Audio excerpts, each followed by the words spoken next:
chair of ADFI and who will be doing a keynote. So, and welcome our distinguished panelists and speakers this morning. Secretary General, thank you very much for making the time to come, and you are welcoming us to this occasion. And so I will hand over the floor to you.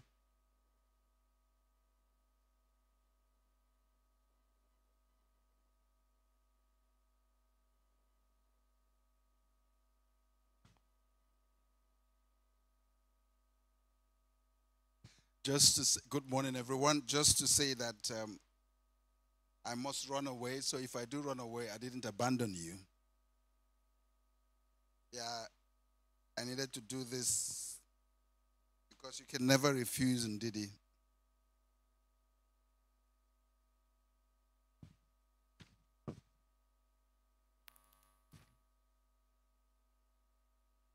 Good morning, like I said, and welcome to this important event. We're gathered here today because Africa stands as a critical juncture, a moment where sustainability, despite all the arguments, is no longer optional but essential.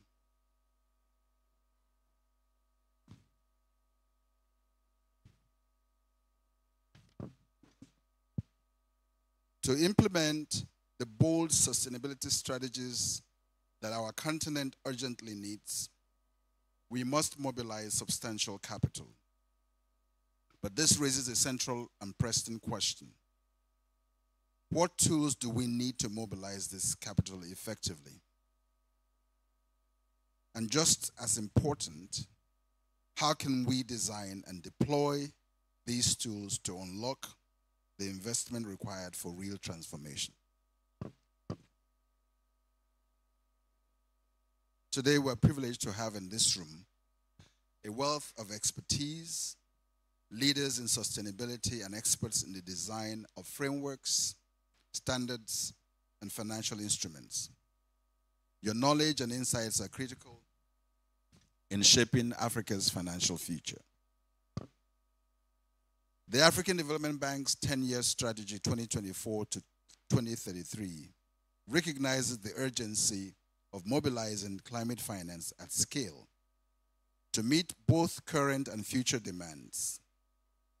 As part of this commitment, we launched a flagship initiative such as the $10 billion African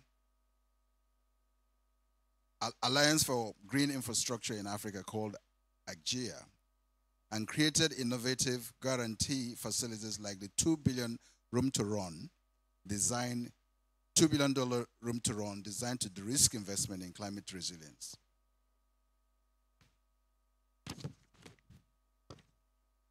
But these ambitious efforts will only succeed if the African financial sector is fully engaged and aligned. And of course, I see captains of the financial sector in the room. That is why this gathering is so encouraging. We are confident that by the end of this session, we will have identified clear practical ways to align resources with opportunity and to unlock the immense value creation potential that lies within sustainable development.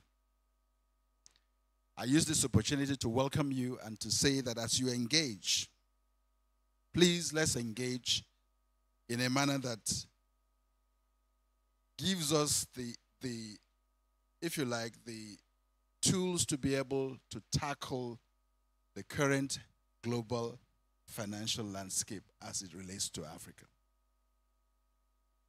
We're in a situation where Africa must stand on its own, and the only way we can do that is being innovative. And thank you for being here. I look forward to a productive and inspiring dialogue. As I said, I must leave you because I have to prepare for the opening ceremony and also to engage the new president on a number of issues. Thank you very much.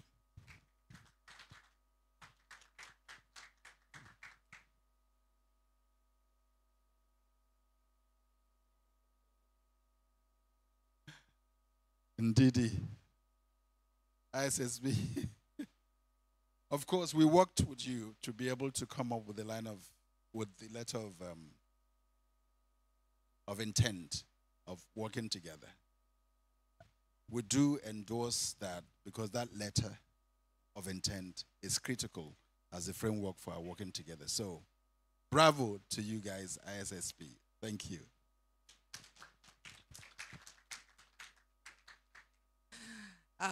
You know, about a year ago, what we did at the last annual meeting is we did have a roundtable where we signed the letter of intent. The whole point, and I just want to take this opportunity, Secretary General, to thank you, first of all, not just for creating this room, this platform, for a new presidency, a new era, for a new opportunity for working together, for blessing the conversation we will have. I know the room isn't as full because it's the last day. So next time we will have this session like 4 days earlier so that we have a fuller room. That's one. Two, with everybody who's on this panel, I think you've called us to action. So not just to talk about it, but actually to move from thought to action. And specifically, you've called us to talk about unlocking capital flows. And we will take that call very seriously. Thank you very much for your time. I think we have gifts. So we shall give you, yes, we shall give you a gift.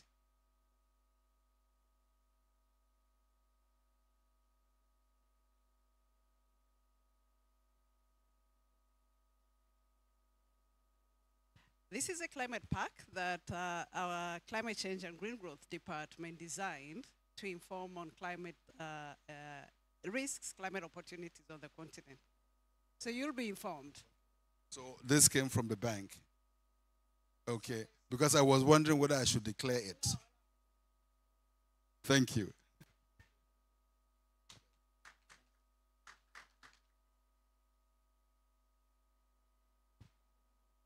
Okay, so this gives me the opportunity to call up to the floor, and I shall do so while I speak.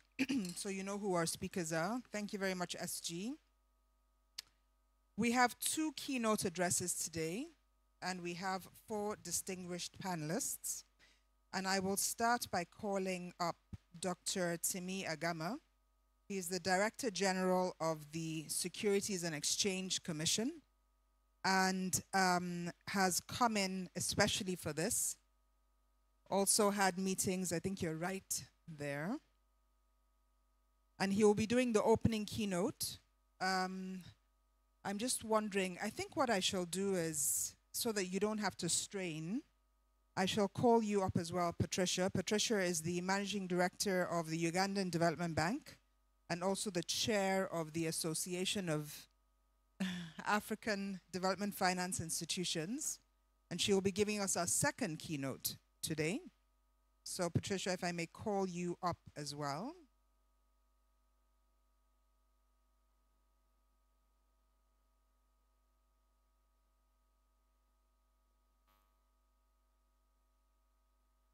Shall I call everybody else up at the same time? Cecilia? Okay. So Cecilia Akintomiwa, ex-African Development Bank. So if you're an AFDBer, you know her very well, Cecilia Akintomide. And also a senior banker with EcoBank and also a significant investor. Frank, from the Tanzanian Agricultural Development Bank, is going to be joining us as well with a very deep insight. Please, you're welcome. With a very deep insight on the agriculture sector in particular. Yemi Badejo, who's with the African Development Bank and who is going to be also focused on finance and comes on stage as a CFO. And hiding somewhere in the crowd is Tony Nyong, who runs AFAC, is a director at the African Development Bank, and is really the core and anchor of all of these partnerships. And therewith you have all of our panelists and speakers. And what I'm just going to do very quickly is set the scene for you today. and call out three major imperatives that I want to call out. So we're talking today about the toolkit in particular. And what do I mean by toolkit? So on the one hand, we're going to talk about the ISSB standards. And on the other hand, we're going to talk about the taxonomy, but we're also going to talk about different financial instruments that have the prospect of evolving opportunities to unlock capital flows and create the conducive environment we require to do so.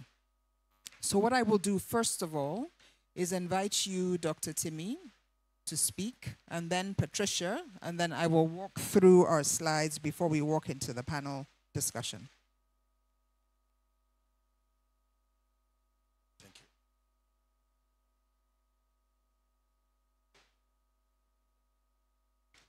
you. Akwaba, that was my first shocker.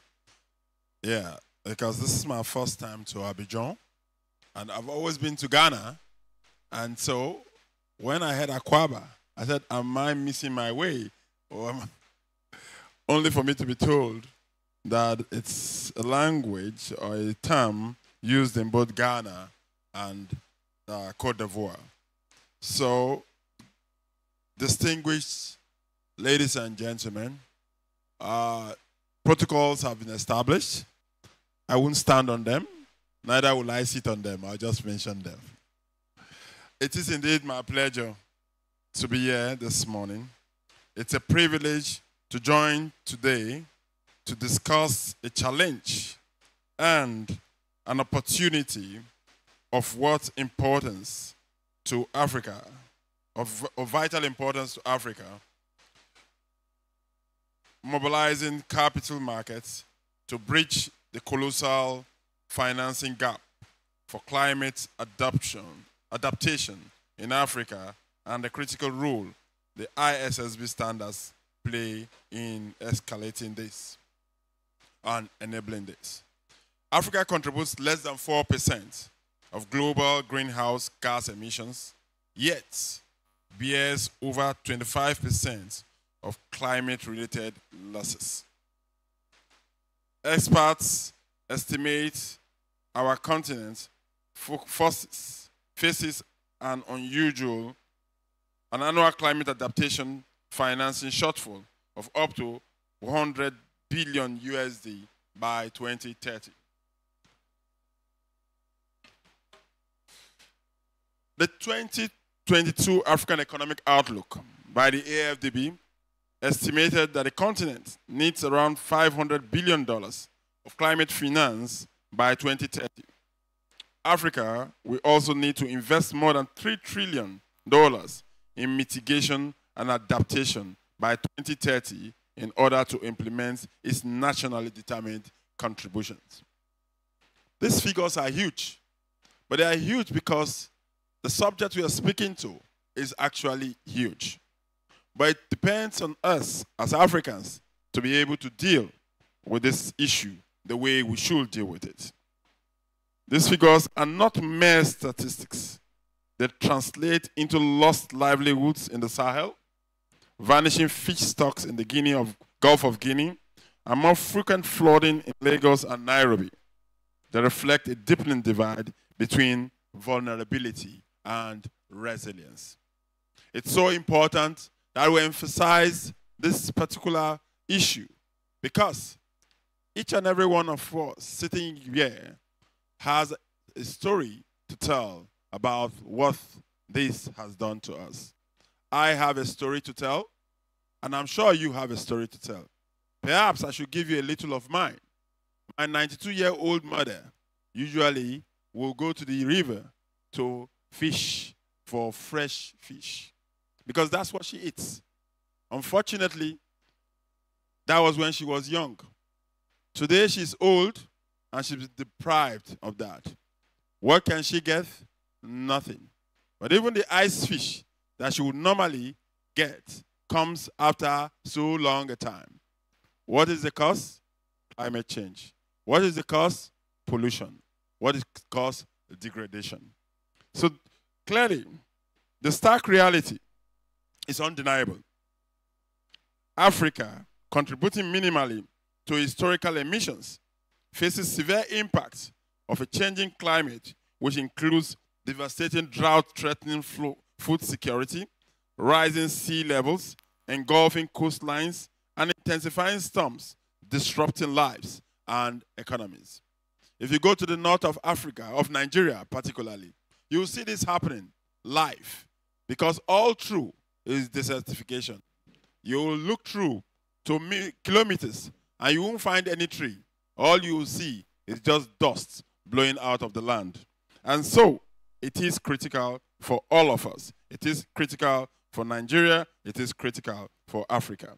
The 2023 United Nations Environmental Programme Adaptation Gas Report tells us we need 202.38 billion annually for developing countries adaptation by 2030. 2030 is only 5 years away. 2020 is so close. 2030 is just here. What have we done? What do we have? Meanwhile, our current flows and commitments are just a mere fraction of this amount. For Africa, specifically, the gap is immense, estimated to be up to 50 times the current funding levels. Adaptation finance is critically underserved due to three major reasons. The perception problem.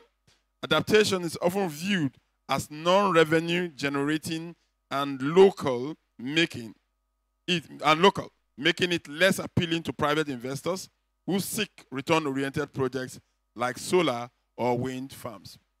We all know. Everybody talks about minimization of costs and maximization of profit. When we speak to these things, it does not show anything quantitative with regards to the money we make. But I can tell you, there's no value you can put to our lives. Our lives are much more expensive. Our lives are much more profitable than the things we think about when we think about bottom line.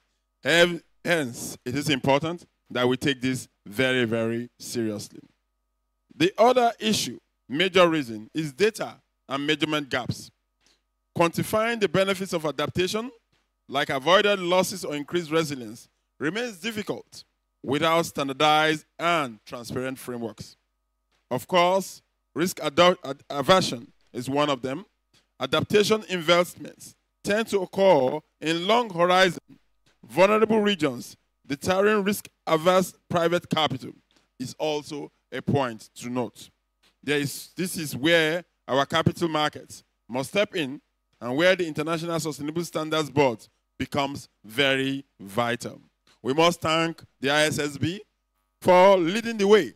We must thank them for nudging us always to making sure that we do what is needful and what is necessary. In 2017, Nigeria launched its sovereign green bond, the first in sub-Saharan Africa.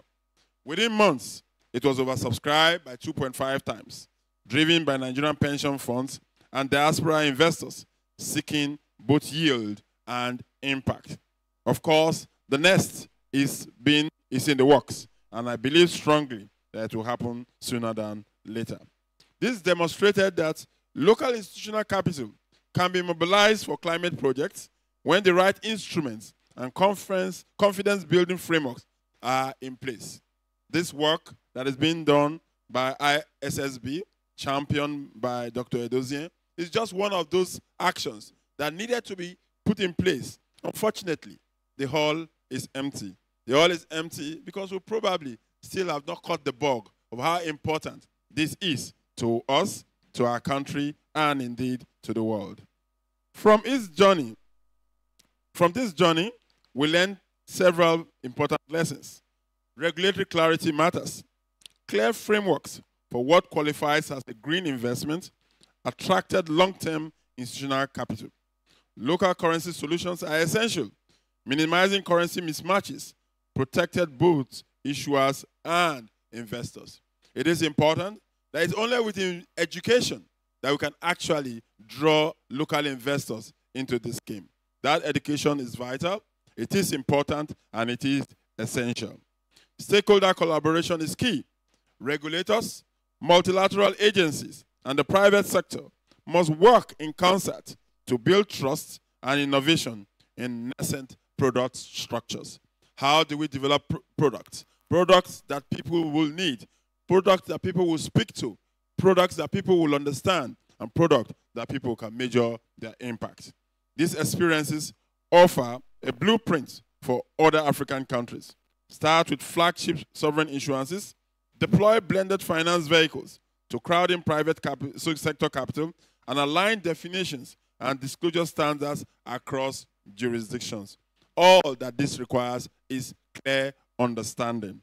We need to speak with one voice and one language in order to share one vision.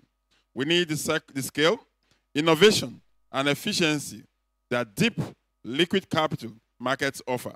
The key tools we will require will include green sustainability and adaptation bonds issued by sovereigns, municipalities, and corporates for projects like climate resilient roads, smart agriculture, or water infrastructure. At the SEC, as the Securities and Exchange Commission Nigeria, we have taken bold steps to making sure that the grassroots will feel our impact. What have we done? We have set up a division that will encourage municipal bond advocacy. And by that I mean reaching out to the 774 local governments in Nigeria. Getting to the people is exactly what we need to drive this purpose. Blended finance structures using concessional or philanthropic capital to de-risk and catalyze private investment is a no-brainer because we need to make sure that people are comfortable regarding the risk. And how do we do that other than through this means? Securitization, aggregating microloans for adaptation, e.g. to farmers or SMEs, into tradable instruments attractive to institutional investors. ESG integration and dedicated funds, encouraging the mainstreaming of climate adaptation into broader investment strategies, including the development of targeted adaptation funds. The ISSB standards serve as the game changer. Our experiences in Nigeria, for example, are not only innovating climate finance products, but also shaping global standards for sustainability disclosures. We, as the SEC, will drive it. We are committed to being partners in progress in making sure that this gets to everybody. So, clearly for us, it is important that as we represent the country on the International Standards, the International Sustainability Standards Board's Adoption Readiness Working Group, ARWG, which was tasked with implementing the new IFRS S1 and S2 sustainability disclosures, the SEC will make sure that we put our tax to work. The ARWG finalizes roadmaps for adoption, publicly exposed by the Financial Reporting Council of Nigeria and SEC Nigeria between March 3rd and March 14, 2024. Feedback was rigorously reviewed and integrated. The roadmap outlines early adoption, voluntary adoption, January 1st, 2024 through December 31st, 2026, and mandatory adoption beginning January 1st, 2027. All entities, therefore, excluding government bodies, must comply with staggered timelines. This leadership positions Nigeria at the forefront of transparent, comparable, and decision-useful sustainability reporting across Africa. So, why does ISB matter for adaptation finance? Risk transparency is one. The IFRS S2 mandates the disclosure of material physical climate risk. For example, flood, drought, heat stress, enhancing the ability of investors to price risk accurately.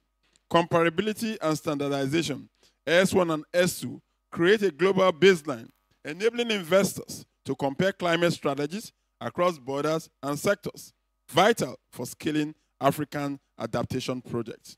Opportunity disclosure, IFRS S2 also requires companies to disclose climate-related opportunities, bringing adaptation investments from ambiguity towards investability. Investor confidence is also critical because consistent, reliable data reduces uncertainty and transaction costs, unlocking capital flow into climate adaptation. Despite our advances, capital markets remain fragmented in Africa, with over 40 national exchanges, divergent listing rules, and separate trading currencies. These are issues that we must tackle as we try to bring in more capital into Africa. One of the things we are doing as chairman of the West African Securities Regulators Association, and indeed a strong advocate for WAMIC and WAMAC, we would, as much as possible within the sub-Saharan Africa, make sure that people understand what we need to do and consistently bring things together in order for us to have a common language and a common denominator in driving finance into Africa. Institutional investors, such as pension funds in Nigeria, Kenya, Ghana, and South Africa, are mostly confined to domestic assets, missing cross-border diversification and scale. If we say we are Africa, we are our brother's keeper, we must have a way to allow the trade run through Africa indeed and run through our roots.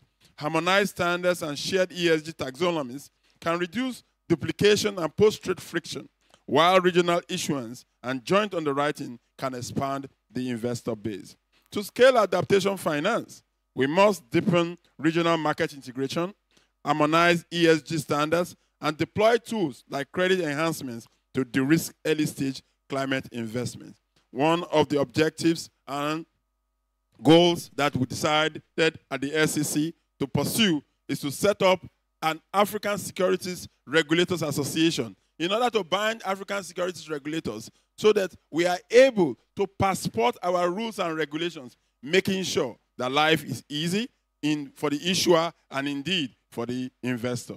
Therefore, we call on project developers and private sector actors to present bankable, pipeline-ready projects with robust environmental and social metrics.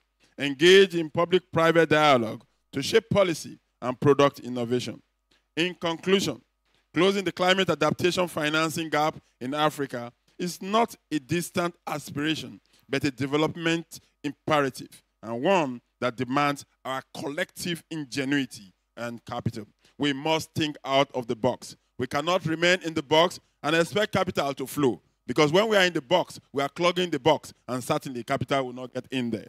So, for us, the recent journey in Nigeria proves that it can be done by integrating our markets, aligning standards, adopting the ISSB framework, and mobilizing institutional capital across borders. We can build a climate-resilient future for all Africans today and yet unborn. Let us seize this moment, therefore, as regulators, investors, governments, standard setters, and development partners to deepen African capital markets and finance the resilience of our continent and our people.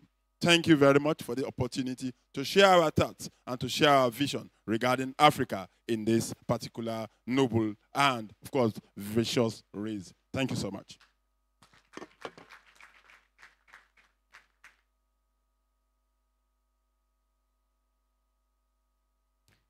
So now it's my pleasure to invite Dr. Ojangole.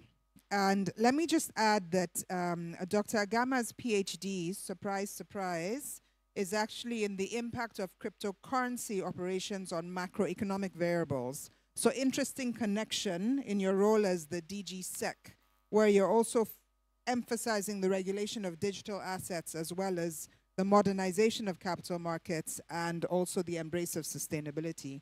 Likewise, Dr. Ojangole's PhD just concluded, again, something else to congratulate you on, is on the structural transformation, private sector credit and growth implications for employment and economic growth in Uganda.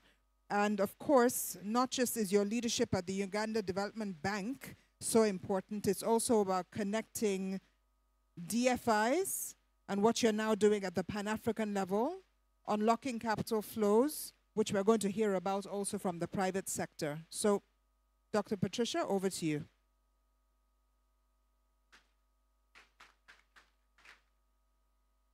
Thank you, Dr. Ndidi, and thank you for inviting me to share some thoughts. Can you hear me now? Okay. Yeah, thank you. Yes, so representing DFIs or national DFIs on the continent, our role, as is clearly known, is to mobilize and channel finance to high-impact projects and programs, basically enabling capital to flow where it is required. Most of our mandates are promoting sustainable socio-economic development.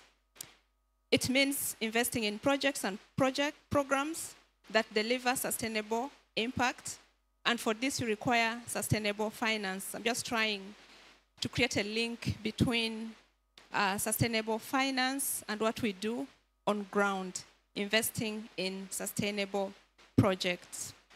And also to link it to the subject that we are talking about or discussing around sustainability reporting. So how do we generate, deliver, measure, and then report the sustainable impact? So sustainable finance was essential for Africa, just like it is now and in the future. But to unlock it, transparency is key. And this is mainly because investors and finance providers must be satisfied that their funds are being deployed for the very purpose that they intend. In my experience mobilizing resources globally, this is usually key.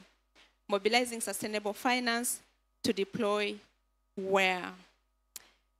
Investors require clear, consistent, comparable data to access sustainability risks and opportunities. Lack of transparency undermines trust. It increases perceived risk and it limits capital flows.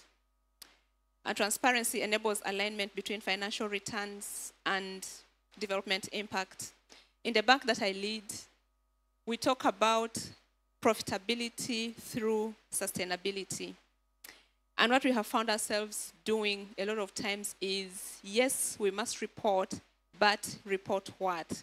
And we have found that if we do or spend our day doing things around generating that impact, then we have what to report, and we have accurate data, or we are able to generate accurate data that then we report.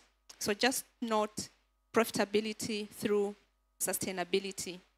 Basically, if you don't implement, what will you report? So delivering to your society, to your shareholders, to your economy, to our environment, and then report on that. So again, sustainable finance without sustainable projects would make issues around data and reporting a bit complicated. I like to look at the two together, and that is where impact is seen. And if you do not have the sustainable projects, then you cannot deploy sustainable finance. So just completing the kind of the loop. But what are the current challenges we have in Africa when it comes to what we are discussing? Of course, we see fragmented and inconsistent sustainability reporting across African institutions. And that is rightly so because the subject is largely new and everyone is trying to align based on the information and content they get from varied sources. And therefore, that is why harmonization of standards and developing a taxonomy is very, very important for Africa. There is limited capacity in some countries for environmental, social, governance, and related disclosures. And as a result, difficulty attracting global sustainable investment due to lack of standardized data.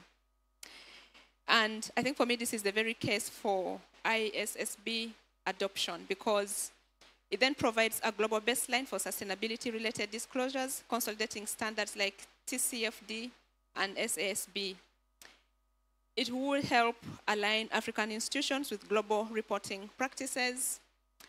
It enhances trust among international investors and partners, and facilitates entry into ESG capital markets and sustainable finance instruments like green bonds, sustainability-linked bonds, etc. At UDBL, we're actually in this very process of trying to see if we can mobilize green bonds or sustainability-linked bonds from international debt markets. But one of the key things that we have to do with the transaction advisor supporting us on this is to develop an ESG framework which can be acceptable at the global and international level. The ISSB adoption supports long-term resilience, especially in climate vulnerable and transition risk heavy economies, and this is what we face in most of our African economies. So what is the role of DFIs, or what is the role of ADFI? Of course, adopting international best practice in transparency and accountability tools. This is very, very important for national DFIs. You know, being national DFIs, we have a character.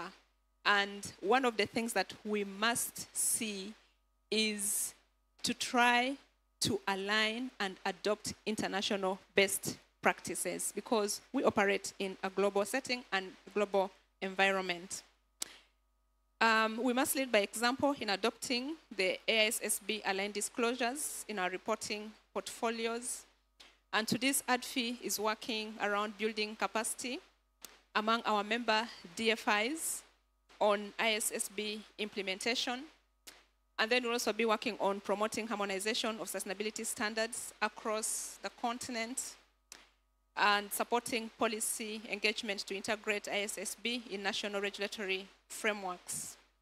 In terms of call to action, we're encouraging African governments, regulators, financial institutions to prioritize adoption of these standards and emphasizing collaboration across sectors, public, private, development partners to build the infrastructure for transparent, sustainable finance. With the right tools and shared commitment, Africa can unlock the capital it needs for a truly sustainable future. Thank you.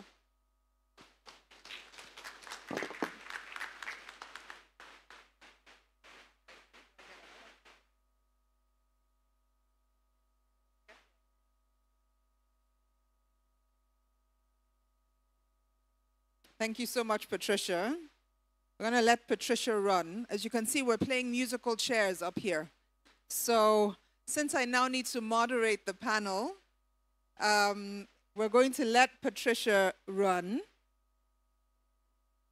But we're going to keep the DG Sec.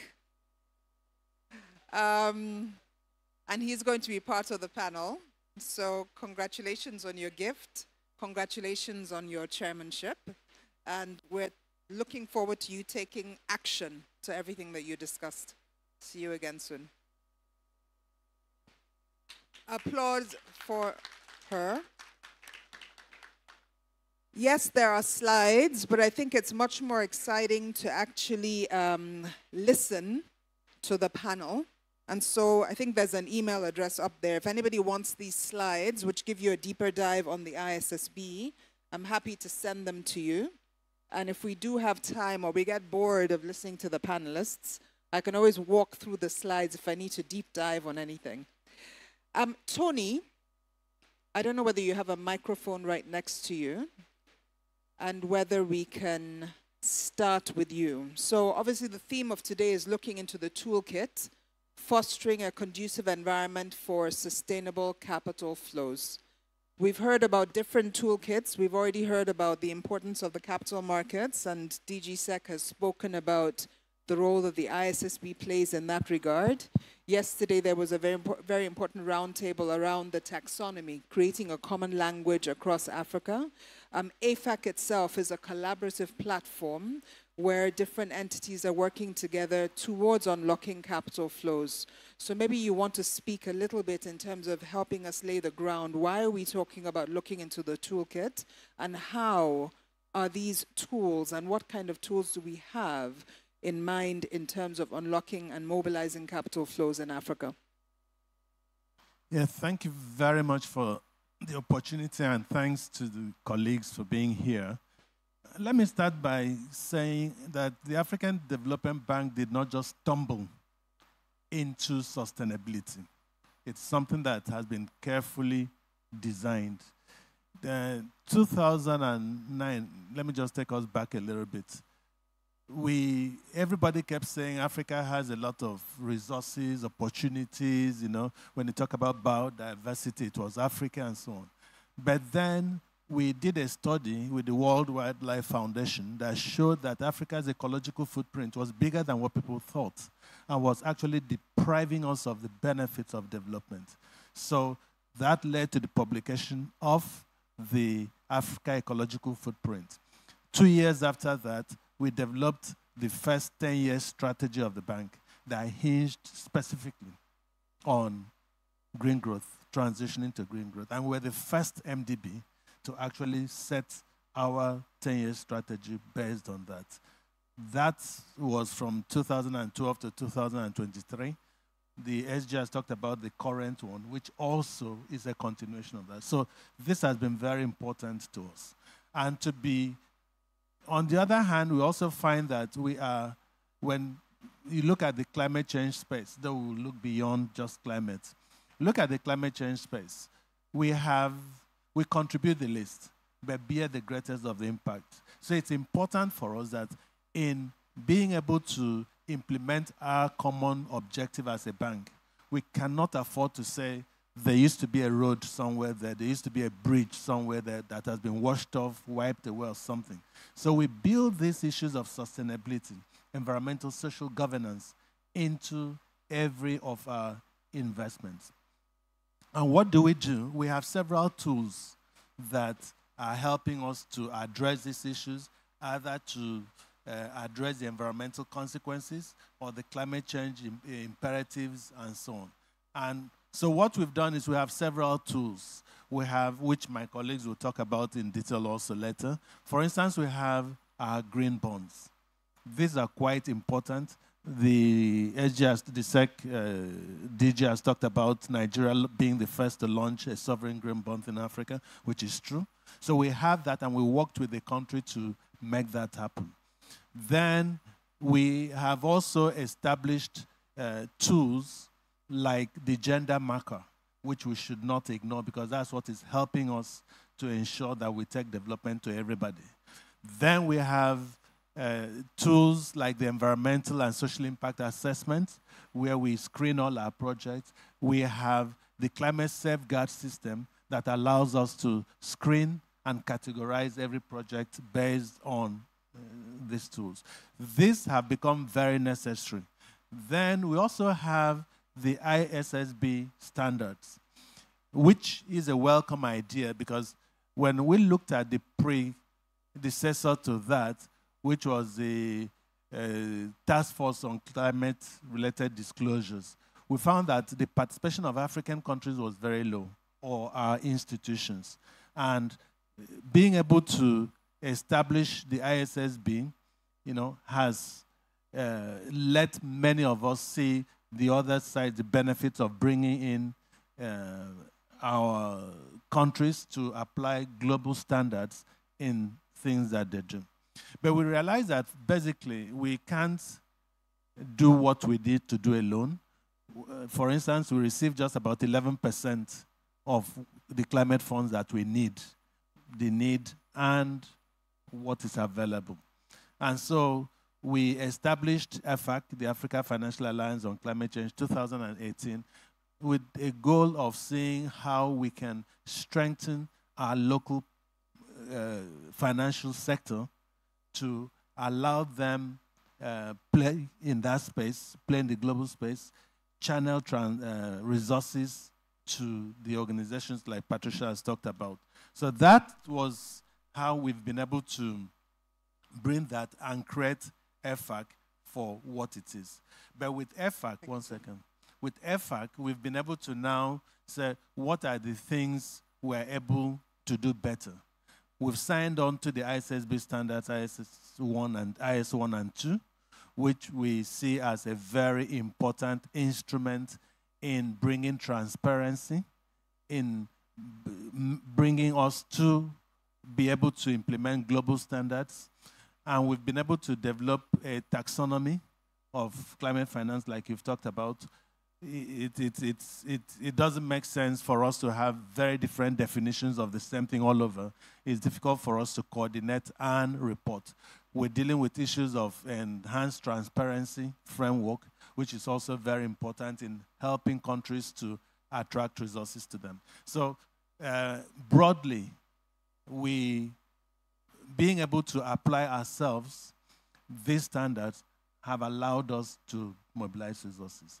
And we've also supported African development finance institutions to be able to access some of these funds that we're talking about through the adoption of these global standards. Thank you. Thank you so much, Tony.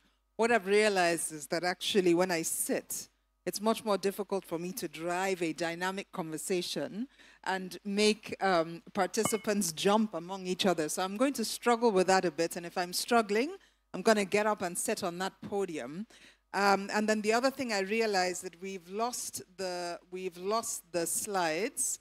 So maybe the reason for doing that is to grab a few photos with this beautiful backdrop that you have up there, so that we can use that. So please go ahead, shoot those photos, and then at some point, please give me the slides back, because we're going to walk through the questions in that regard. I'm torn now between asking you, Frank, about the realities on agriculture and asking you, Cecilia, on what's happening with the private sector before I come back to Yemi and Dr. Agama, Timmy. But I'm going to start with you, Frank, because you've got your microphone all handy.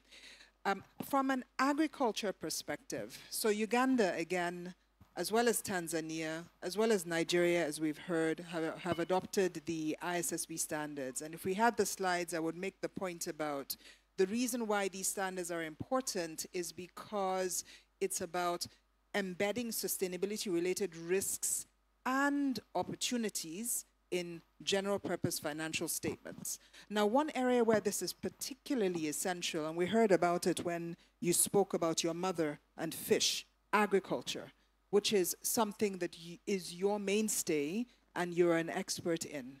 Can you speak to us a little bit about why, one, agriculture has to take into cognizance climate and sustainability, and some of the instruments that you have put in place in terms of unlocking capital flows and creating opportunities for the Tanzanian agricultural market? Thank you so much. Thank you so much, indeed, for that question. My name, as I've been introduced, is Frank Nyabundege. I'm the Managing Director of Tanzania Agricultural Development Bank. As has been introduced, my name is Frank Nyabundege. I'm the Managing Director of Tanzania Agricultural Development Bank, which is a pioneer financial institutions specialized in agricultural financing as a development bank in Tanzania. Basically, as you said, in today's world, sustainability is very, very important. And especially when you talk agriculture in Africa, particularly in Tanzania, where it contributes probably more than 30% of the GDP, employs more than 66% of the workforce. So it's very, very important to look into sustainability. Now, what I want to talk this morning is, and probably just before I get into that, first and foremost, I would like to thank so much AFDB. AFDB have really held our hand, TADB, since when we started.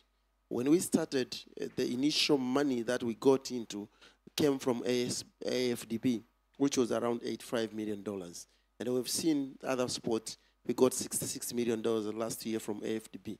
And among that, we got, which is now what I'm going to speak about, is Technical Assistance Fund from AFDB. And then when you got this Technical Assistance Fund from AFDB, one, it assisted us to establish an internal sustainability frameworks.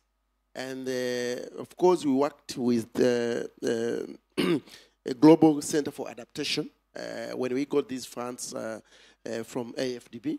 And then we developed these sustainability frameworks. When we developed these sustainability frameworks, we came up with about 3 or 4 or 5 things. One was the strategy, especially on climate smart agriculture. And why did we come with a strategy? Because the strategy is what is going to show us how can we be able to deal with the climate smart agriculture. So I will speak more on how we've done on that. But also we developed some products which are climate smart agriculture products. And also we developed some policies. 2 policies, of course, we did, which one was a financial risk management policy, and another one was on environment and social management policy. Of course, monitoring in today's world is very, very, very important. So we developed an NME framework in terms of monitoring. So as I said, through, I can call it one of its kind technical assistance funds, which we got or received from AFDB, as the bank did an in-depth climate risk assessment. And this, as I said, it was with the assistance of Global Center for Adaptation, which was a consultant, and we developed climate risk management tools. So these tools that we developed, we included around four things. One was the heat maps. Why heat maps? Because we wanted to hotspot areas which we think that they are vulnerable to climate smart. So having known the places or areas that are vulnerable, then you can even be able to develop climate smart products that can be able to be financing to the client. But also we come up with a climate due diligence tool for climate, client climate on the transactional level, whereby now our business development team, they can use this tool to ensure that when they are doing the analysis or when they are pitching on the transaction level, they can be able to know exactly the challenges or the climate risks that are there on that transaction. But also, we came up with the climate stress testing. But most importantly, we developed an adaptation catalog on the value chain and fact sheets, so that which we have been sharing even with our financial partners. What we do as TADB, we don't only work for ourselves, because being a pioneer development bank, especially in agriculture, we do with our financial partners. And we have what we call catalytic role as a development bank to ensure that banks, being commercial banks, being microfinance banks or community banks, they lend to agriculture, because we see that agriculture is the backbone of our country. So we have, whatever knowledge we get, we also pass over to our colleagues. So we have really been able to ensure that we assist these banks, commercial banks, microfinance banks, as well as community banks, to ensure through these fact sheets, so that they can be able to do that. So, Frank, I'm going to come back to you, but this is where I start with this bouncing around, because we have to come up with action points at the end. And there are a few things that you've said. One, looking to your right, and looking at AFDB, because you just happen to both be sitting in that corner. You've made it very clear that it's as a result of AFDB funding that you are actually able to bolster your capital and get started. So the first thing that we need to pass on to others, and I'm looking to my left right now, which happens to be a jurisdiction, Nigeria, and I'm going to jump at you, Cecilia, and then I'm going to come back to you, because I know you have 2 more things to talk about. The first question is whether actually the Agriculture Development Bank in Nigeria has been as successful, one, in tapping into support from the African Development Bank, like the Tanzanian Agricultural Development Bank, and secondly, the second point you just made is you work very closely with the private sector, commercial banks, all the way through to microfinance banks, because the supply chain, the last mile in agriculture is so absolutely essential. Yes. I heard that right. So I'm actually going to challenge you, Cecilia, and Dr. Agama, jump in, of course, if you have a strong position there. Has this also been the case in Nigeria? And if not, if the answer is no, then my question to you, Frank, will be, we need to take that story and pass it on to other jurisdictions, because this is also about synergy. And I will pass that task to you, Yemi. But Cecilia, that question goes directly to you.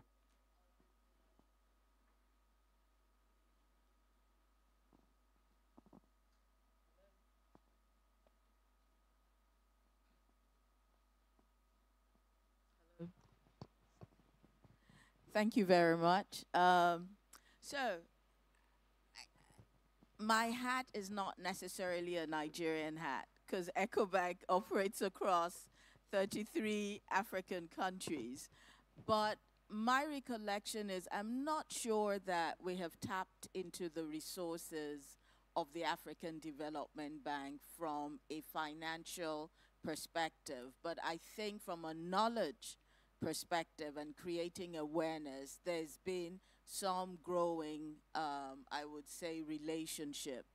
But from EcoBank's experience, we've mobilized, I think, about 750 million US dollars over 4 years on sustainability, and a mixture of instruments. And what has been clear, so 2021, we did 350 million US dollars.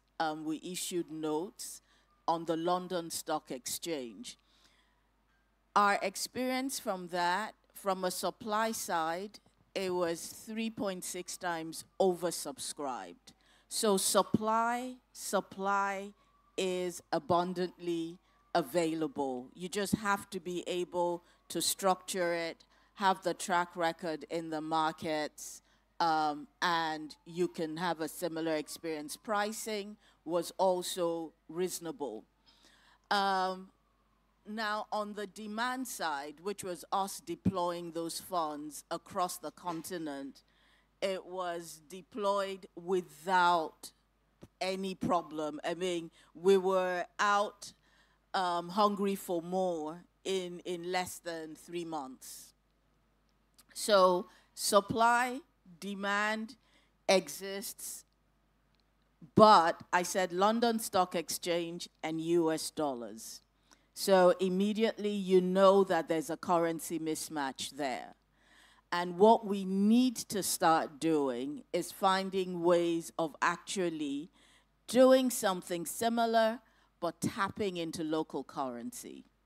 Reason being, a lot of the infrastructure that we're building or we're adapting, or a lot of the green projects are not FX generating projects. They are actually local currency projects. So we need to bring this back home. We need to be working with, and the great thing, Nigeria, you've issued the sustainability principles, and that's provided a good guidance framework. But we need to start seeing more of that across the continent, so that we're going to start seeing local currency, green bonds.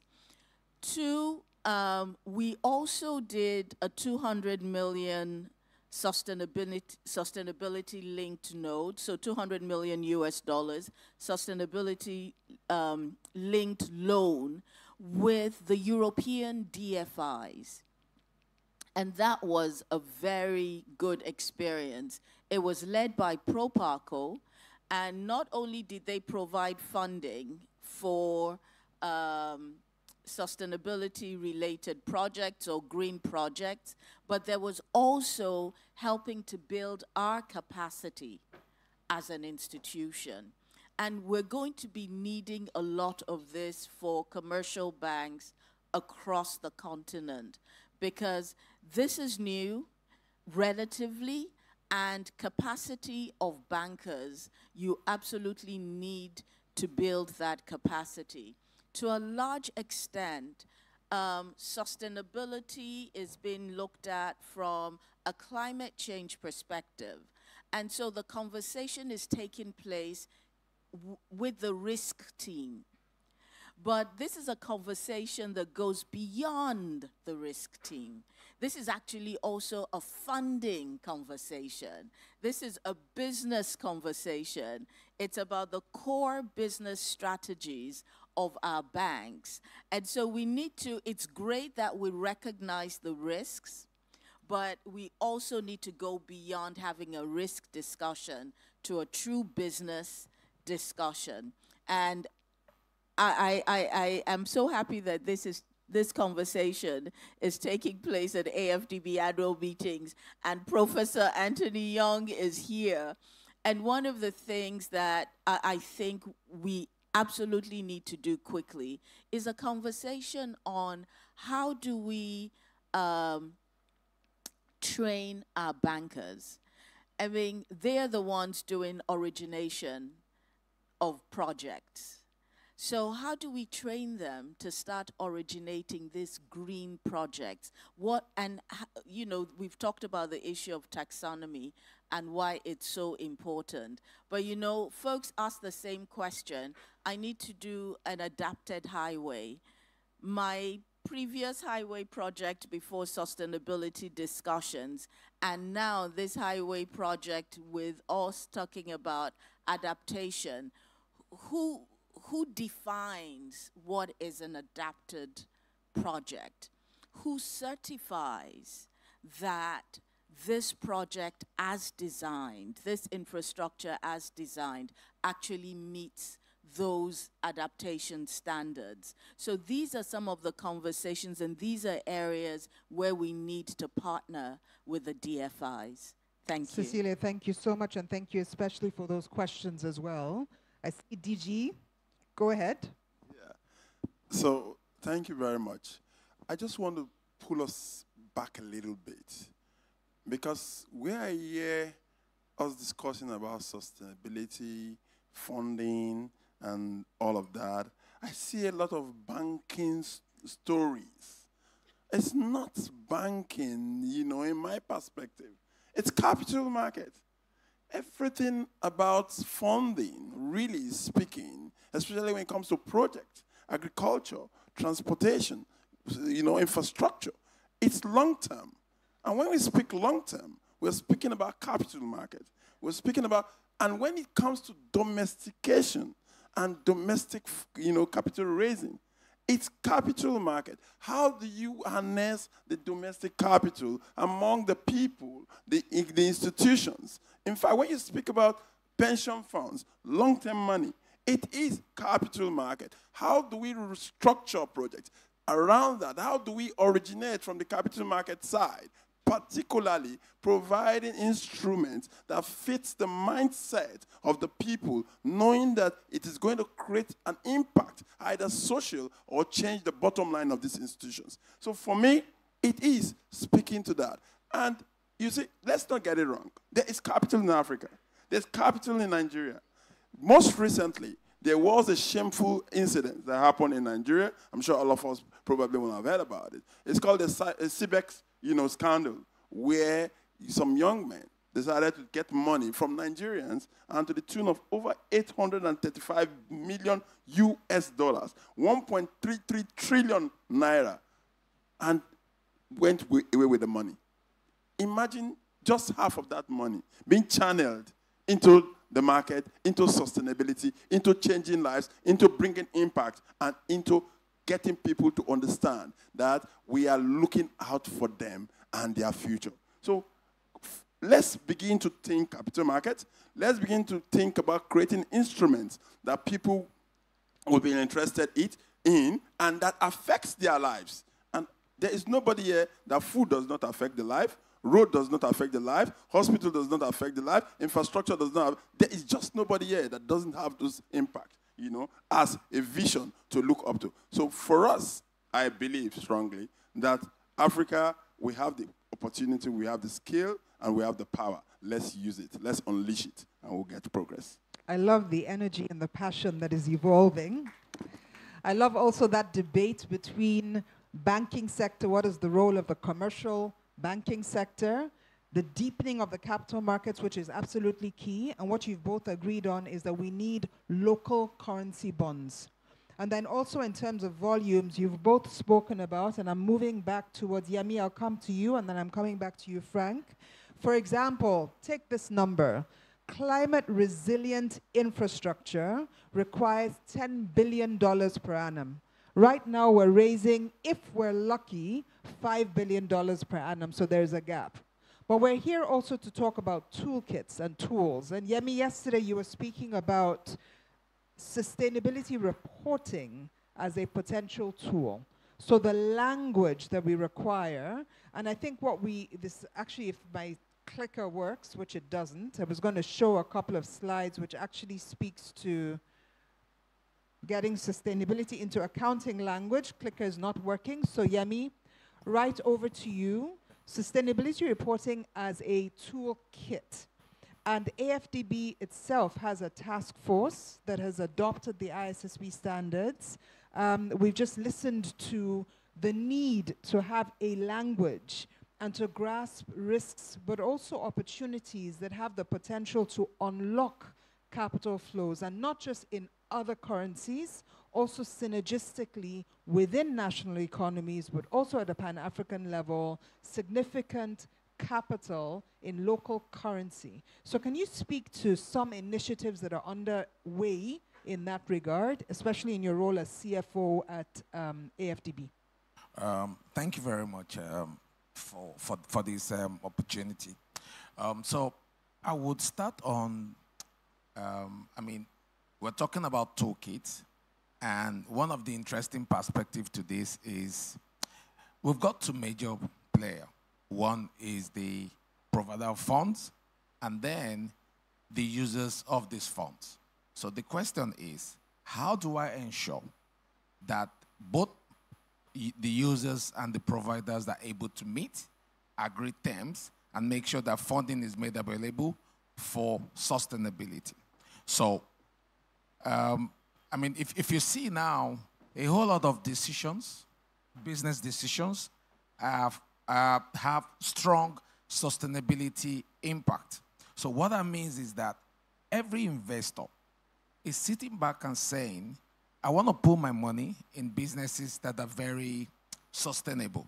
So maybe I'll just provide some background from AFDB's perspective, as in what have we been doing on sustainability funding. So in the bank, we've got before now, I'll tell us before now and what we currently have. We have a green bond framework, and on the bank side, we've done since 2013, we've done green bonds of about $5 billion.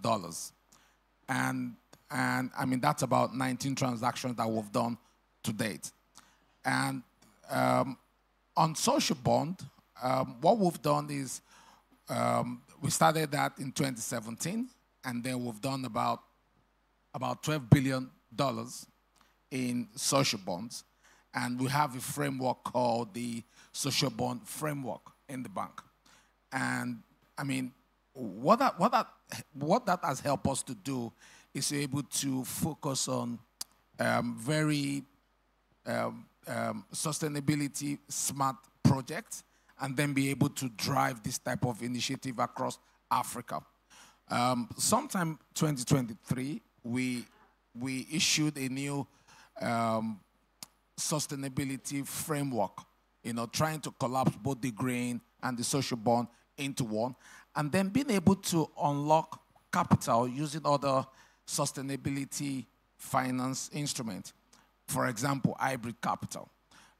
Recently, the bank issued one sometime 2024, which was on hybrid capital, and was also ESG labeled. So what the bank has been doing is to say, how do I get what the investors need, right? So, I like what the DG said about the framework that they've issued in Nigeria. We've got an internal framework that helps the bank to be able to speak to what the investors want.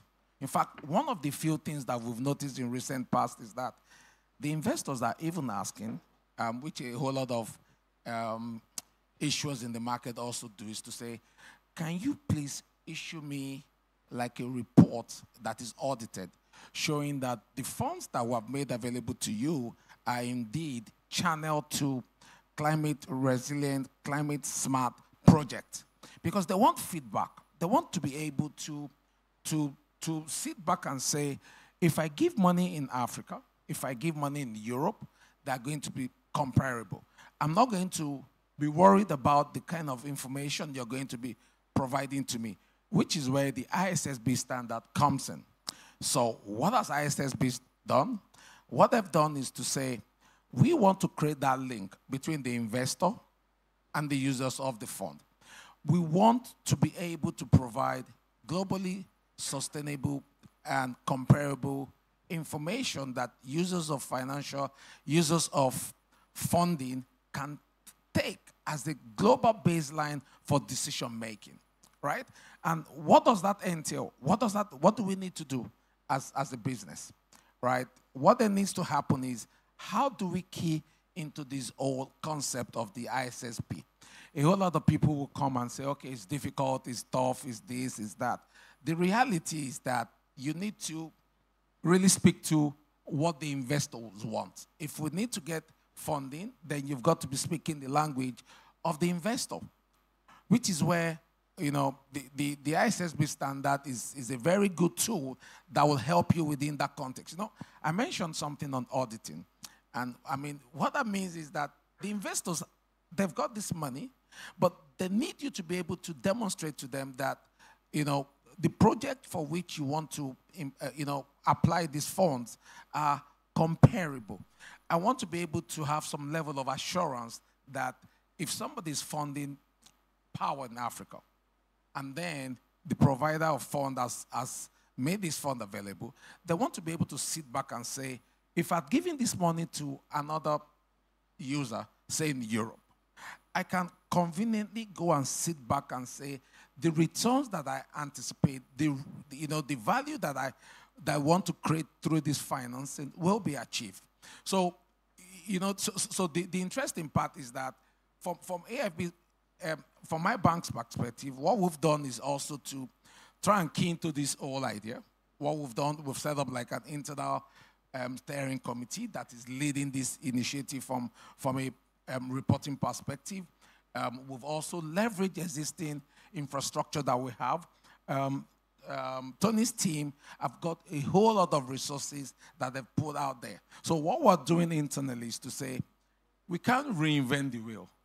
Although we want to go to Rolls-Royce, but we're going to start with the kind of movement that we have, the kind of car that is available. So we're taking on every report that is available, the data that we currently have on sustainability. And, you know, a lot of people talk about data being the biggest issue, right? I totally agree with you. But you've got to start somewhere. You've got to sit back and say, what data do we currently have?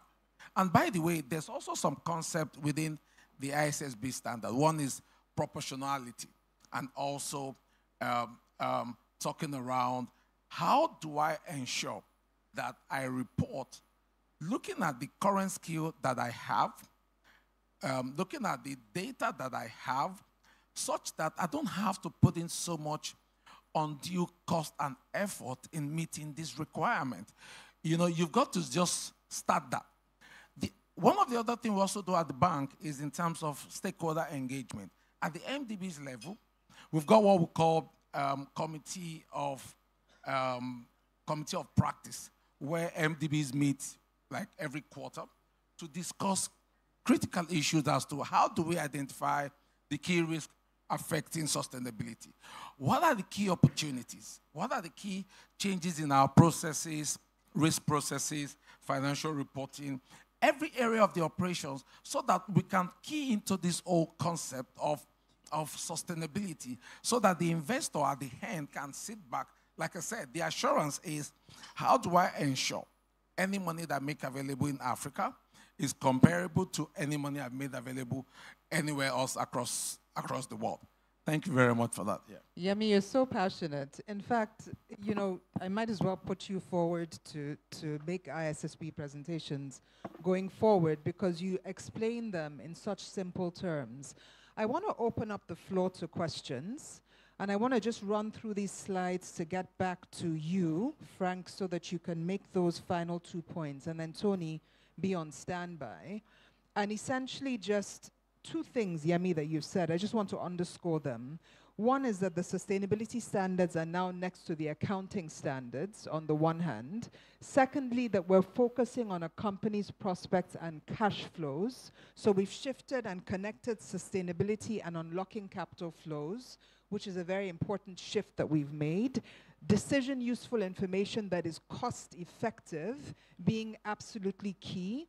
And then secondly, this investor focus that we're talking about, you know, which is why material disclosures, why investor focused. It's really unlocking capital flows and, like you said, making sure that we have a common and a shared language to make sure that we are actually able to get, for example, in terms of the gap we have on the financing. I'm trying to get to the industry specific standards for you, Frank, and it's stopped moving. So since we can't move, assurability that you talked about, again, everything that's on the slides, you can see that you made the presentation, because if we don't have the assurance of sustainability related data and information, then we have an issue. We're still stuck. We're not moving forward. I'm actually trying to get to the point where I'm at the agriculture specific industry based metrics. And that's what I want to speak to specifically. If there's somebody else who has control of the slides, maybe you can move them for me. And if not, then we'll just stop here. Frank, and if the room has a question, I would ask you to be on standby or perhaps even to come forward, because then I can hand the microphone to you immediately after Frank has spoken. You were speaking about 2 additional tools and initiatives that you've undertaken in Tanzania before I stopped you the last time on the one hand, and specifically also for agriculture. Because if we talk about addressing investor requirements in terms of disclosures, we're talking about metrics that are not always created, because standards, in this instance, Africa has been very proactive. Nigeria started first of the 36 countries that have adopted the ISSB standards. 8 of them, so in other words, 25% of those countries are African entities, and yet this is an ongoing process. So in terms of shaping these standards going forward, how critical is it that Africa is engaged in actually identifying metrics? And in the agriculture sector, how similar are the metrics that we have on the African continent to the metrics that you will find where the bulk of capital is, namely in foreign denominated capital flows? Okay, as you said, you know, when anybody who wants to give you capital or wants to invest in you, first and foremost, it looks into sustainability. And with the current IFRS, especially on S1 and S2 requirement as a disclosure on our financials, that becomes imperative for all the financial institutions to ensure that you adhere to the standards. And for you to adhere to the standards, of course, that's what for us as TADB, we've done. And I'm happy to report that while the regulator wants the sustainability reporting from next year, TADB, with the assistance of AFDB, we're going to do our first reporting this year. So we have really gone ahead. And that's what makes confident to our development partners when they want to give us funds. Because being a development bank, which we don't take deposits from the general public, we should really be able up ahead of our game so that at least we give the confidence to development partners when they come and see that you guys, you work according to the standards.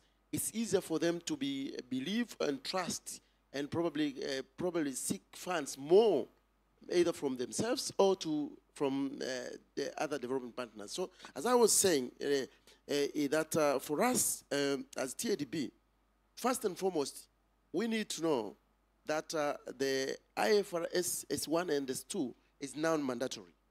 So everybody is going to be the IFRS standards that we have really been doing or reporting to our financials.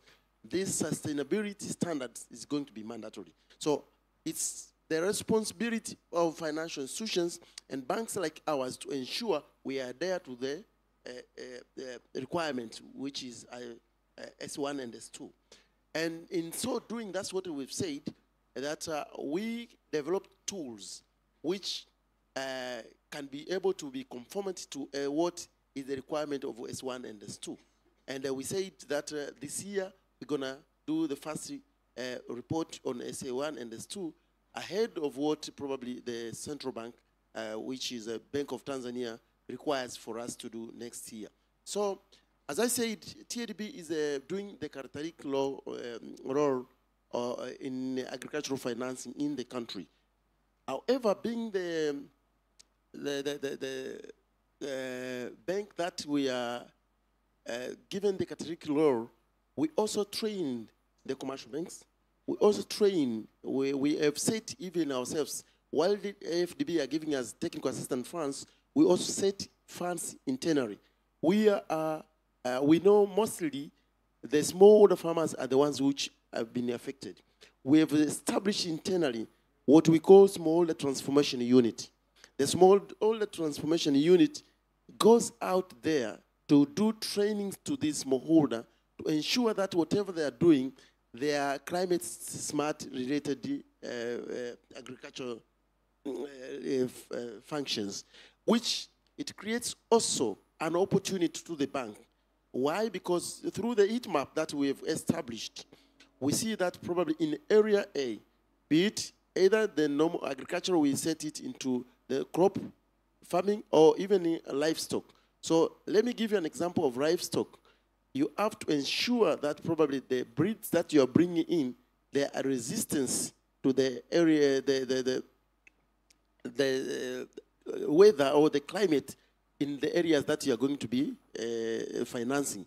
The same in the agriculture on the crop is to come up probably with a seed that are climate resilient seeds. So that's the area when you establish all these things in agriculture, they assist you to ensure that you can be able to move and move forward. And that becomes the sustainability, because the funds that we get from the funders, the fund that we get from the government, for us, we get most of the funds from the government.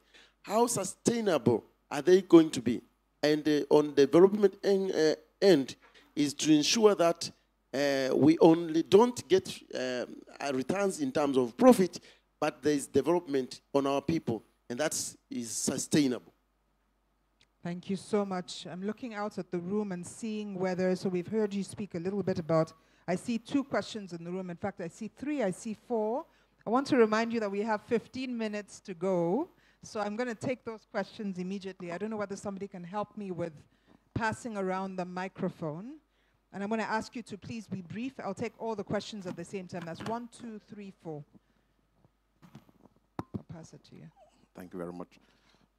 Good morning. Good morning. My name is Ibekure Jasper Radiri, President All Africa Association for Small and Medium Enterprises.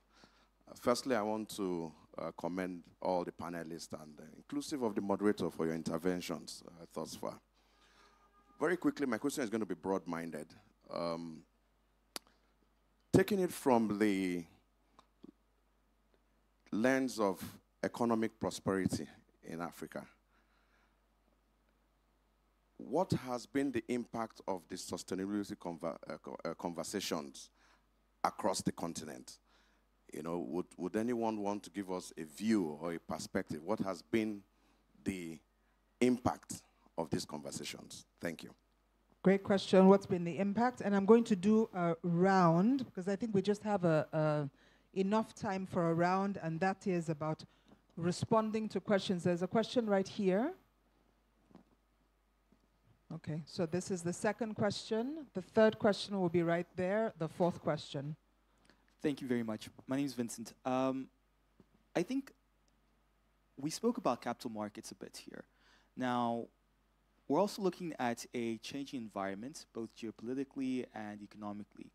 How are we going to use these standards and the understanding of capital markets to support regional integration as we're seeing elements such as CBAM and such emerging? is that an opportunity for foreign FX income and capital investment that can be renewable, or is that a limitation? Is this a threat or an opportunity? I love that question, especially regarding CBAM and from a regional perspective. How does that look from an African point of view? And that ties in nicely with that question of what has been the impact of sustainability. Our third question. Moi, je vais parler en français. Alors, oui. Alors, attendez, peut-être un petit peu, parce que tout peut vous comprendre. La quatrième question, peut-être, is it English? En français aussi? OK. Alors, juste un moment pour que tous prennent les speakers. Est-ce qu'il y a une femme? Is there a lady that would like to ask the fifth question so that we have some gender? Ahmed, bienvenue. Voilà, we have our fifth question, and by this time, everybody's got their headphones on, and we can... Alors, elle va revenir. Juste une question en anglais, alors après ça, les deux questions en français. Madame, en anglais. Okay. Voilà, merci. I didn't expect you to start with me, but thank you very much. My name is Edith Adera from the African Development Bank. I have a quick question related to the African diaspora. How can we tap into the funds that are available from African diaspora? We tend to hear of pension funds and others, but we have a lot of African diaspora that bring in money, which I think we can tap into for development. Thank you. It's a brilliant question, because actually remittances into the continent are a multiplicity of grants that come into the continent. So it's a great, great question. Alors, en français. Okay. Merci beaucoup à l'auditoire. Je suis Moreau Jean-Jacques. Je suis secrétaire général of foundation. First of all, I would like to know what is the position of civil society in the funding, and then in our association, especially for rural areas, the seeds that we get, we give seeds to farmers, but the problem now is that they have a problem with water for watering of their crops. Currently, we're trying to see how we can help them so that we can provide them with water. Is it possible to get funding for that? Thank you. I think it's for you. The last question, French. Thank you very much. Ouattara Jakaria, Inish Civil Society in Association for Rural Development. My first question is for the first speaker. He talked about mobilization of 300 billion. The question that I want to ask is, what is the strategy put in place for the bank, by the bank, to make provision for the funds? The second one, he talked about frozen fish, and he talked about pollution. I would want to know, in terms, the effect on the health of the people, because when you go to the market, it is all that you get. And then the gentleman from Tanzania, how in agriculture were the destruction and others, and what is the part of the national budget in the support for agriculture, that is when it comes to resource mobilization for that? And to add, the gentleman over there, he said investors have money. That's the reality. But we shouldn't lose sight of the fact that at times there are some, they have certain hidden agenda and with the reality. So how the two don't come together? What is the position of the bank on it? Next time we'll bring you here. So the thing I would like to add to everyone on the panel is, if I look at this, actually that's odd, the number isn't on here, but I know that there's $54 trillion already hooked up to the ISSB standards as members of the International Advisory Group on ISSB. And only a tiny fraction of a fraction of a fraction flows to the African continent. So that's the additional challenge I'd like to put through all of our panelists. And I'm going to start with you, Yemi, because the last finger was pointed at you. And then we'll just do one last closing round, responding to the questions. Ahmed, merci de revenir. And then it's over to you. Starting with you, Yemi. And just bearing in mind that we have to keep an eye on the time. Okay. All right. Yeah. Thank you very much. I think the first thing is to speak to his question, which is on how do you access the funds. The reality is that there's a whole lot of, for example, AFDB is a globally rated entity. So it gives us that opportunity to be able to leverage at that level. But, you know, I think there was a session yesterday that talks about de-risking, right? De-risking is saying that even where you cannot get the funds directly, we can create infrastructure through blended finance that can help you to, you know, for banks to be able to provide the financing to you. You know, he just mentioned she just mentioned something on about 54 trillion that is available. So the question will be, how do you access this fund? What are the requirements? Which is where the toolkit becomes very interesting. What are the toolkits? What do you need to, you know, to make available for you to be able to access it? So I think the idea is to look at the various options that are available. You've got bonds. If you don't have capacity for bonds, you can look at other tools that you can use to access it. I think I would just touch briefly on the diaspora part. For me, I think that's a very noble idea.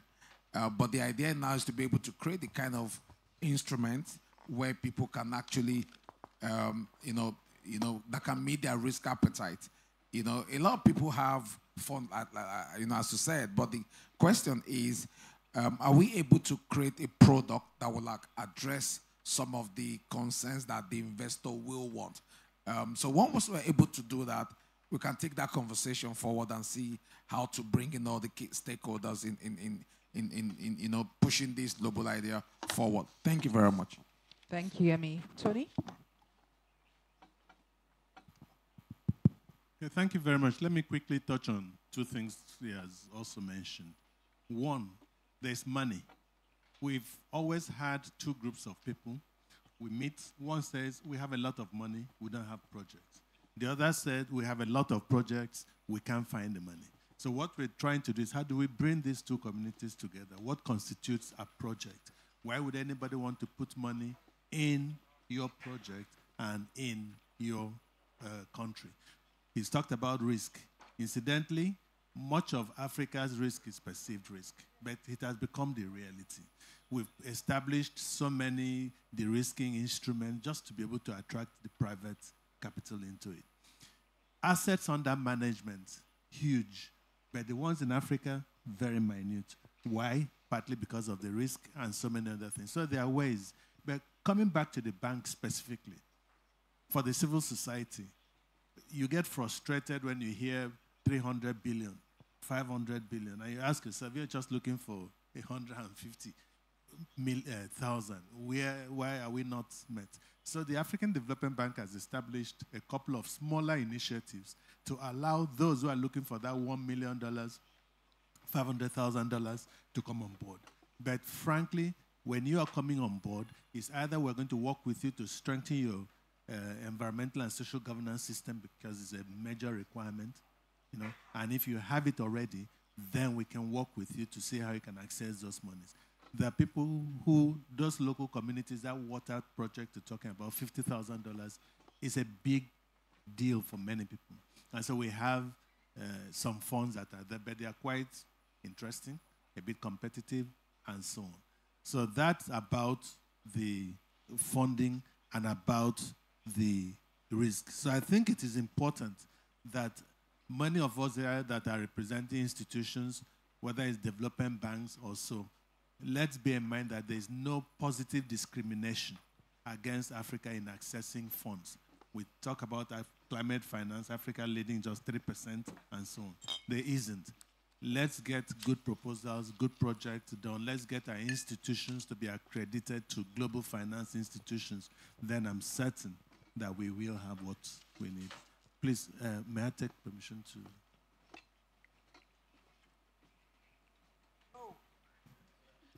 Wait for 10 minutes. Cecilia. Okay, I'll respond to the question on what have we benefited from this sustainability conversation so far. And, you know, if you've ever seen the photo of Lake Chad before and Lake Chad today, and you've heard about all of the insecurities, challenges going on along the Lake Chad area, and we want to have those conversations on insecurity without focusing on the fact that people around that area have totally lost their livelihoods. And what was a resource that was in abundance has now become a resource that people are fighting for. Then you don't ever want that to happen with other river basins or other lakes on the continent. And I think what part of this conversation on sustainability has actually brought about is consciousness of these issues and connecting the dots between livelihoods, insecurity, and availability and continued availability of natural resources. We're getting a better understanding of the risks, and I would say that that is very important. What else has it contributed? I would say increased funding sources. We clearly have had increased funding sources, and I would say even better pricing from those funding sources. We're beginning to see innovation in financing products, both locally as well as internationally. And I would say finally, we're also seeing new partnerships being created on the continent, outside of the continent. And this sustainability discussion, more than any other discussion, has actually brought private sector and the commercial banks closer to the development financing conversation. More than ever before, you actually now see private sector, commercial banks sitting with development bankers, and they see themselves as partners. Thank you. Thank you so much, Cecilia. And what I also thought was interesting when we start talking about the smaller amounts, $50,000, is the potential role of VCs and angels in making that happen. Ahmed Atout, there's a seat for you. We've been playing musical chairs all day. And so since you're speaking last, you might as well take it up. Frank, back to you. Okay, I think in the questions, there's somebody who asked the impact on sustainability conversations. I may say the conversation has been very positive because, as I said, for us having a catalytic law, we work with 19 banks right now, in commercial banks as well. And we always tell them that you guys, to be able to attract funds, sustainability is very key. You cannot really go around it. Whether you want it or you don't want it, it's very important. So the conversation around that has been very, very important. So as I am speaking, probably this is my last, as a CEO who is managing an institution, especially on the development financing, we look into sustainability as very, very key because our survival for tomorrow, our ability to attract capital from the, other parties, development financial institutions, as well as development partners, really depends on sustainability. So what we have done and what we have said from the very beginning, We worked out with the Global Center on Adaptation with the support from AFDB, is to establish that whatever we are doing in TADB, sustainability is very key. And that's why we came up with sustainability framework tools which we have been using. And we are not only using it as TADB, we are passing over to other financial institutions in the country whom we are supporting to ensure that when they lend to agriculture, they lend to areas which are sustainable. And to do that, one of the products that we have credit guarantee scheme. And we, to incentivize these banks, we've told them that we guarantee to the tune of 70 as a normal. But when you do climate smart agricultural financing, we go up to 70%. And this has really called them to come and ensure that they can be able to identify more CSA projects which they need financing. And we've seen a lot of financing being done into this area. And that's what has been incentivizing these commercial banks to come in, because we've increased our level of guaranteeing up to 70%. Thank you so much. Thank you so much, Frank. And as we gear towards the last 9 minutes of this, Dr. Timi Agama. Well, the big elephant in the room is how does it get across to the people? And speaking to that question, fintech. So it is so easy. I mean, in terms of adaptation of financial technology, Africa is doing well. Let us deploy fintech into sustainability, getting across to everyone, getting across to the demography that actually uses fintech. So when we speak about sustainability, we are speaking about the future. We are speaking about the living. We are speaking about, sustenance. We are speaking about a light. That light can only come from the demography we are speaking to, which Africa, has in excess. So fintech will be a great tool to reaching out to every person that we think we should get to in driving sustainability for today and for the future. Very true to your PhD. That's how you know people earned their doctorate title. And so, Ahmed, you're giving us our closing vote, but before you do, I'm going to build a few connections on this stage that we're going to hold everybody accountable for. So last year we were on the stage and we signed the letter of intent between AFDB and the ISSB. And obviously, Yemi, you have proven today that not only is the AFDB owner of the ISSB standards, but you're also deploying them yourself with the task force that you've got on the table. What we've also heard from you is, so in other words, we have something that we've started here, and that next year we will manifest even more in terms of unlocking capital flows. What we heard between you, Frank, and Cecilia is we've heard that there's a lot more collaboration between DFIs and commercial banks on the back of sustainability. However, what we've also heard is what you have been able to achieve, Frank, in terms of unlocking capital from AFDB and other DFIs, and also ensuring that you're partnering with the banking sector, including microfinance institutions, has not yet been achieved in many other African jurisdictions. So clearly, Tanzania is a best practice model, and Cecilia is going to take on that task, being EcoBank, which is across over 30 countries, to see how that model can be replicated elsewhere. What I can also say is a gap between what you've said, because you didn't mention capital markets. And when the Secretary General was here, he asked me specifically to introduce Ahmed and Timi, because he wanted to make sure that between the bank and the capital markets, there was a connection. So clearly, Cecilia and Frank and Yemi, we have to make sure that it's not just the banking sector, the financial institutions, but it's actually deepening the capital markets. And so if we end where we started, Secretary General kicked us off this morning. Ahmed, he asked you to have a conversation with Timi. Timi asked you to have a conversation with Ahmed.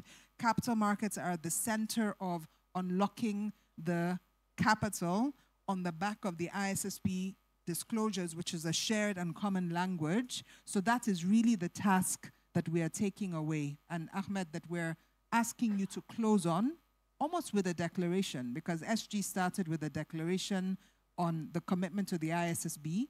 We're now asking you to make a declaration that we will stand on this stage next year with many more people in the room, because at last we will be talking about having unlocked capital. So we want to see the volumes that we will unlock, not just in terms of foreign capital coming in, but also in terms of local currency. Yemi, it's going to be on your neck to hold us all to account and to follow up with us. You'll know all of our numbers and all our email addresses. It's 5 minutes to 11. Ahmed, the floor is yours, and then we will close with a photo. I think because we're so few people in the room, we can actually all come forward at that point in time and take a group photo to commemorate this moment, and we can all hold ourselves accountable. Would you like to go to the podium, or would you like to stay there? Thank you so much, and I will not make a declaration, I will state facts. So, so I think the Secretary General has said it, and he's right, but I think the facts I want to say that we have already moved ahead with the sustainability.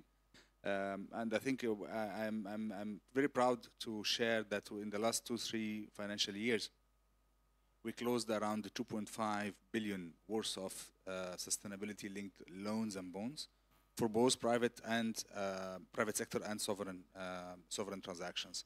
That is really something very important, very significant, because it was related to, one, the quality of the sustainability frameworks delivered by the republics, and also the existing sustainability frameworks produced by the private sector. I was with a client yesterday, and I told him I can, in a sovereign context, I can deal with default. I have no problem with a sovereign to default, but I cannot deal with a sovereign that is not reporting quality information or disclosing the right information. And that's why we are very proud to say that we have signed the letter of intent with ISSB. It is something very important, and I thank ISSB and ATFI for their contribution and support to AFAC, which we have established at the African Development Bank to be the voice of African financial sector in the global venues. And I think the collaboration with ISSB and ATFI is instrumental in delivering this message. So I agree with you, and I think this is what I can commit, that we will keep unlocking capital. We will keep deepening capital markets in Africa. We will keep promoting access to long-term local and foreign currency funding for the real sector. And last but not least, we will keep also introducing and mobilizing institutional funding from pension funds, insurance companies, through innovative de-risking structures that, as I said before, we have been very successful in doing it in a very innovative manner. Going forward, we have already dealing with the regulators in Nigeria, in Ghana. I don't want to mention the names because we have actually been working with most developed and even underdeveloped capital markets in Africa. So please rest assured that capital markets development in Africa has been on top of our agenda yesterday, today, and tomorrow. This is something that I can really declare, and this is the declaration I can make. But other than that, thank you so much, and I wish you all the best. Thank you. Very good declaration, we accept. And now a photo, everybody come forward so that we can capture this moment. Thank you to our great panelists. Can I have a big round of applause, please, for this incredible panel of experts? Closed with a declaration. I guess we can take, I don't know, do we have an official photographer? Yes, we do. So let's take a photo of the panel and then of everybody in the room.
ADB Group across the region is doing in this regard.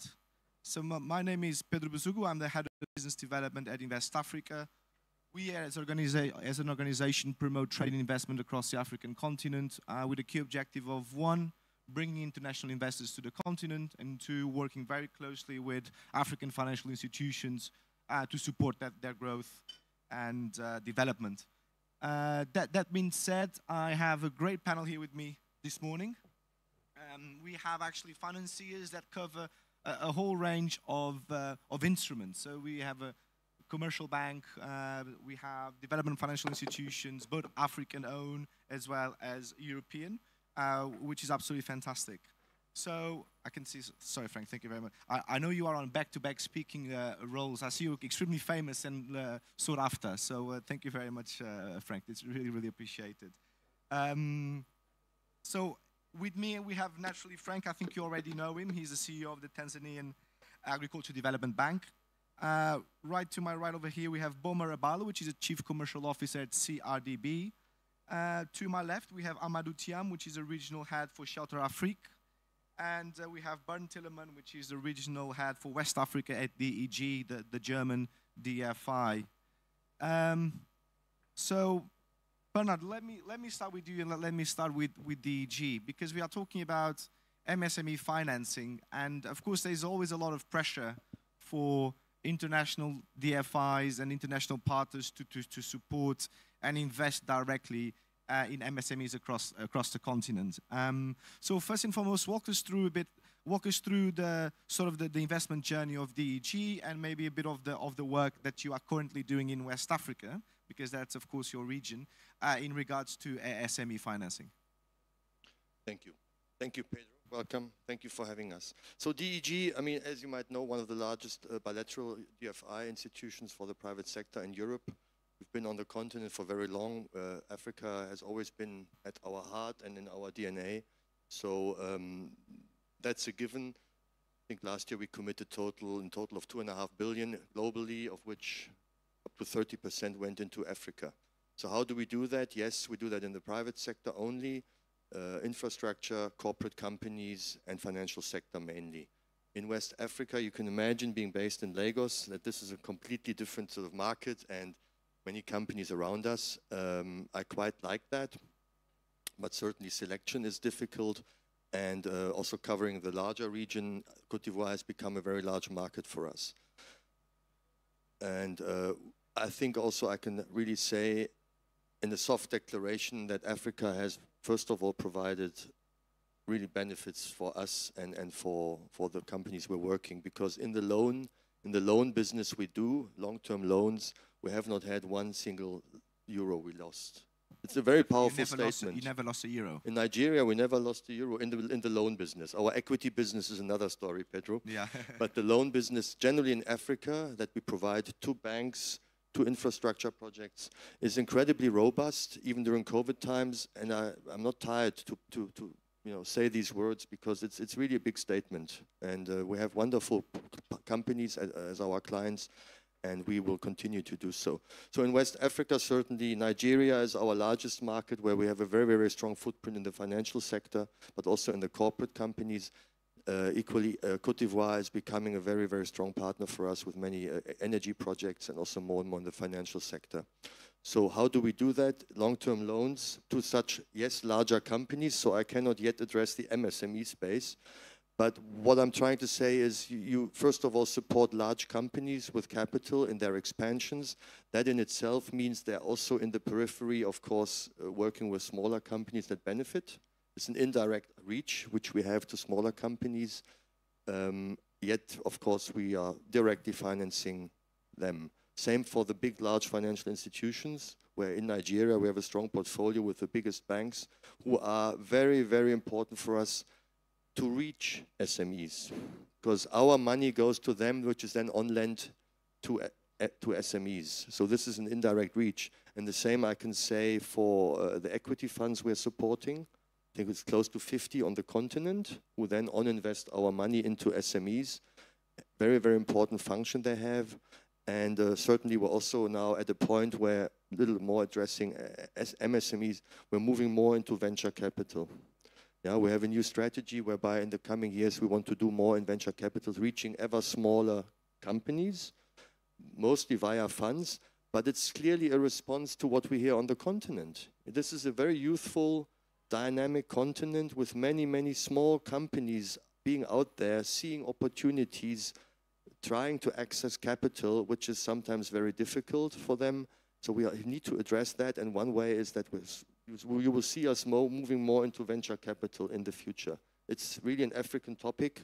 We are very much open for it, and this is one way we will try. Hope that covers a bit what we do on the continent. Yeah. Absolutely, and we can go into a bit more detail shortly. But perhaps now opening the floor to Amadou. And Amadou, I know you are bilingual, but of course, please feel free to answer either in English or in French as you prefer, and we have simultaneous translation here. But Amadou, my question to you is about sort of Shelter Afrique, because Shelter Afrique has been sort of restructuring, has been growing a lot, and so I wanted to understand a bit how is that restructuring going, and how does sort of affordable housing, how do you see the link between the affordable housing, the work you do there, with the support of SMEs across the continent as well? What is your work in that regard? Thank you. Okay, thank you, Pedro. Please, can you take your headset, because this matter is very important for us, so I will be more at ease to convey my message in French. Of course. Okay. Donc, Pedro, you are bilingual? Okay, good. Okay, d'abord, rappeler un peu c'est quoi Shelter Afrique. Shelter Afrique est une entité by Africa as well as by 44 African countries. It is destined to help people acquire housing, particularly the low-income housing, and also to shape our urban development. We have been reorganizing since 2023. We've started a new strategy that we had called a new drone, and the thing is to no longer just look at a way to fund access to housing, but also to rather to develop a value chain. This is where you have many private sector. If you look at the recent report of McKinsey, they did identify 5 major sectors that will serve as the catalyst for the economic development in Africa. And with regard to such topics, healthy or sound urbanization is one of the pillars of such. Why? Because we have AFDB, which had provided us with figures recently, whereby in 3 to 5 decades we will have 60% of Africans living in urban centers, in cities. So in summary, one may say that during the 25 to 30 years to come, we need to build new cities, entirely new cities, and not just real estate projects. And it is in this direction that we have within Shelter Africa diversified our products. We can review the details, and I can give you already 2 types of actions. The first action, being classical in nature, would be to grant credit lines to local banks that would be able to implement them directly to SMEs and SMIs. And the second, which has been put in place, is one of the innovations that we had started about a year ago. It's the implementation of sub-funds or sub-facilities that will mobilize the classical capital available, but also concessional funding, so as to avail such SMEs and SMIs more adapted resources. So that I believe that in the upcoming changes that we are to address, we can dwell on the details. And are they industry specific across the whole value chain? Who can benefit from these sub facilities? Is banks, or are we talking already about sort of specific projects? How does it work? Okay, very well. To be precise, what we do is that we create the sub-facility. We take blended contributions or blended money, and we would identify the entire value chain. All SMEs and SMIs that will be active within the value chain, be it through the provision of construction materials or services, they would be addressed directly or indirectly. Directly through the banks, for example, CRDB could have a financing line and act in a country by providing financing to a tiling company or a door manufacturing company, and we could also directly act by through finance with real estate developers that would have a line, a credit line, and actually help them buy a company in Tanzania or a construction company in Nigeria. This is how we will act on this issue. Maybe one of the very important things that I should share with you all here is that the African market of construction materials is a market that has to be supported in structuration terms, because we have a lot of informal operators. 80% of operators are informal or operated in the gray, and they are the ones who are doing the tangible work. Currently, we do have a number of partners with whom we work so as to help them get structured, get organized, and help them have access to a regional market, albeit sub-regional market, and not just a local market. And in this regard, we do have some initiatives that ought to be launched very soon, and which will have or offer a scope that is sub-regional, regional, if not African. Formal markets and how to reach underserved SMEs, right? Because that is also such a big challenge, isn't it? Boma, I mean, from the CRDB perspective, I mean, you are the biggest bank in Tanzania. You are now a regional player as well, extremely successful.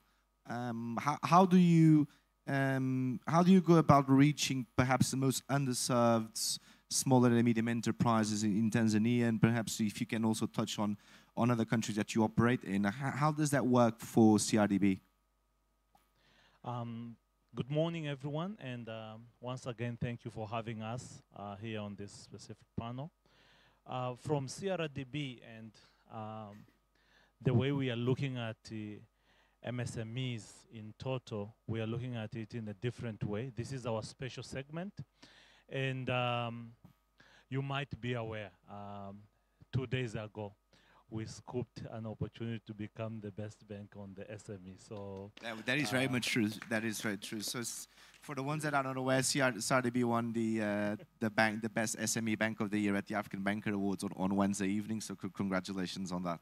Yes, so we are really grateful, and maybe that is part of why we are here. And the good news, Pedro, is that all these gentlemen sitting here, I'm working with them very closely to attend and address the challenges that our MSMEs are having within Tanzania. Predominantly, we can say, statistic-wise, 80% of the businesses that we have across the world are SMEs. But when you come to Tanzania, we are speaking on the statistics up to 95%. And on these specific statistics, and this is not only catering for Tanzania, but also we are seeing the same trend when you are speaking in Burundi and Congo, where we do our operations for now. Uniquely, out of this 95%, we see a bigger chunk of them are actually women and youth. And this is really giving us a lot of opportunity and predominantly this is also creating an opportunity for us to do more partnering. You will see programs like Akwaba are also operating in Tanzania, and we are championing that. That is because that there is a good research that we have done, and we see there is a lot of opportunities on how we are able to support the SME. Importantly, is to say when we are speaking about MSME within the markets that we operate, we also do in relationship with the definition of SMEs in relationship to IFC. So we use basically the same criteria to identify the MSMEs. And as a result of that, we have decided to make a deliberated decision to make, first of all, MSME sector to be one of our priority within the bank. So this is one of our key pillar in making sure that we are able to transform the livelihood of our people, to change the life of our economy by making sure that we are able to support these key and vibrant economic players within Tanzania. So that is one. And by doing that, we have engaged with the several financial institutions to make sure not only that we are able to give facilities, but at the same time we are able to create a conducive atmosphere that will give them one opportunity to be able to grow. So I can tell you, if you go visit in our website and see the other relationship that we have accessed $320 million from DFC. That all for SME lending? That is for SME lending. And part of it, 20 million, we are doing it in Burundi. And we are looking on additional funding on how we are able also to support our subsidiary in DRC as well. We have accessed $150 million, million euros from EIB, European Investment Bank. Also, this goes to SME. As I'm speaking here, I'm accessing funds from my friend here, Frank, almost 20 million guarantees from TADB to support the MSME. I have a transaction with the DEG, and we have also had a very good engagement with Amadou in making sure that we're also able to support some of these other customers through SMEs and retailers on the housing finance. And we are coming up with this particular program. So you can see our intentional approach to make sure that we identify MSME as a key sector. At the second time, we are taking financial support to do that, and this comes as a funding and the non-funding to really do a de-risking of the portfolio that we have, and we have seen a tremendous opportunities. We are working with AGF, and we have been able to give facilities.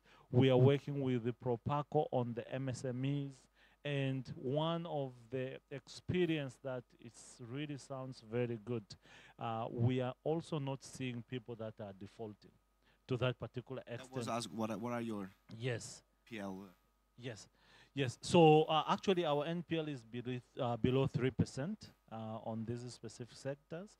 But amazingly is to identify and know that there are some of the SMEs who could not be able to access funds because they do not have enough collaterals. And through these partners, we have been able to enable them to access that.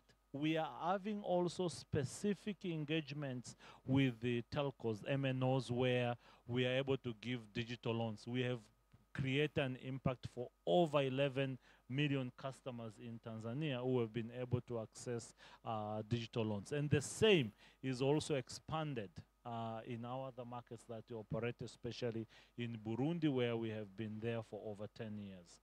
But similarly, we have gone to an extra mile where as CRDB, we initiated introduction of an impact wing, which we call CRDB Bank Foundation. And through the CRDB Bank Foundation, we are doing financial inclusion, especially to the underserved youth and women, where we are able to bring them to the position that they are able to be financially included, and through a specific program we call it Embed, which is basically a seed capital, where we are training them and we enable them, and then we give them seed capital to at least start doing business. And with this, it's really placing us in the best position to become a unique bank that really serves the need of MSMEs. Bom, just one quick question before we bring Frank to the discussion. It's clearly that you're able to raise a lot of capital, but is it easy then to on-lend to the SME segment? Or do you struggle to find good SMEs locally to on-lend to?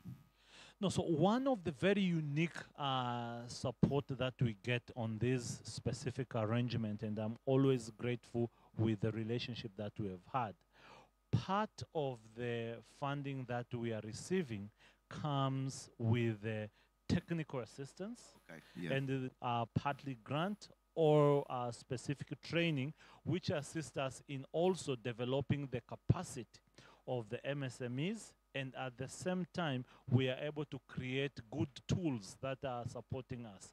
And now we are going now to the specific initiative that will enable us also to do a quick review by having credit scoring tools that will assist and check also on behavioral changes that can support us on lending, especially on these small tickets. So it really makes a lot of sense with the support that we are getting, that we are able to address that and get the right MSMEs. Okay, no, that's absolutely fantastic. So I think, Frank, let's come over to you, because I think it's impossible to speak of the SME segment without addressing, of course, agriculture, naturally, and the agribusiness sector.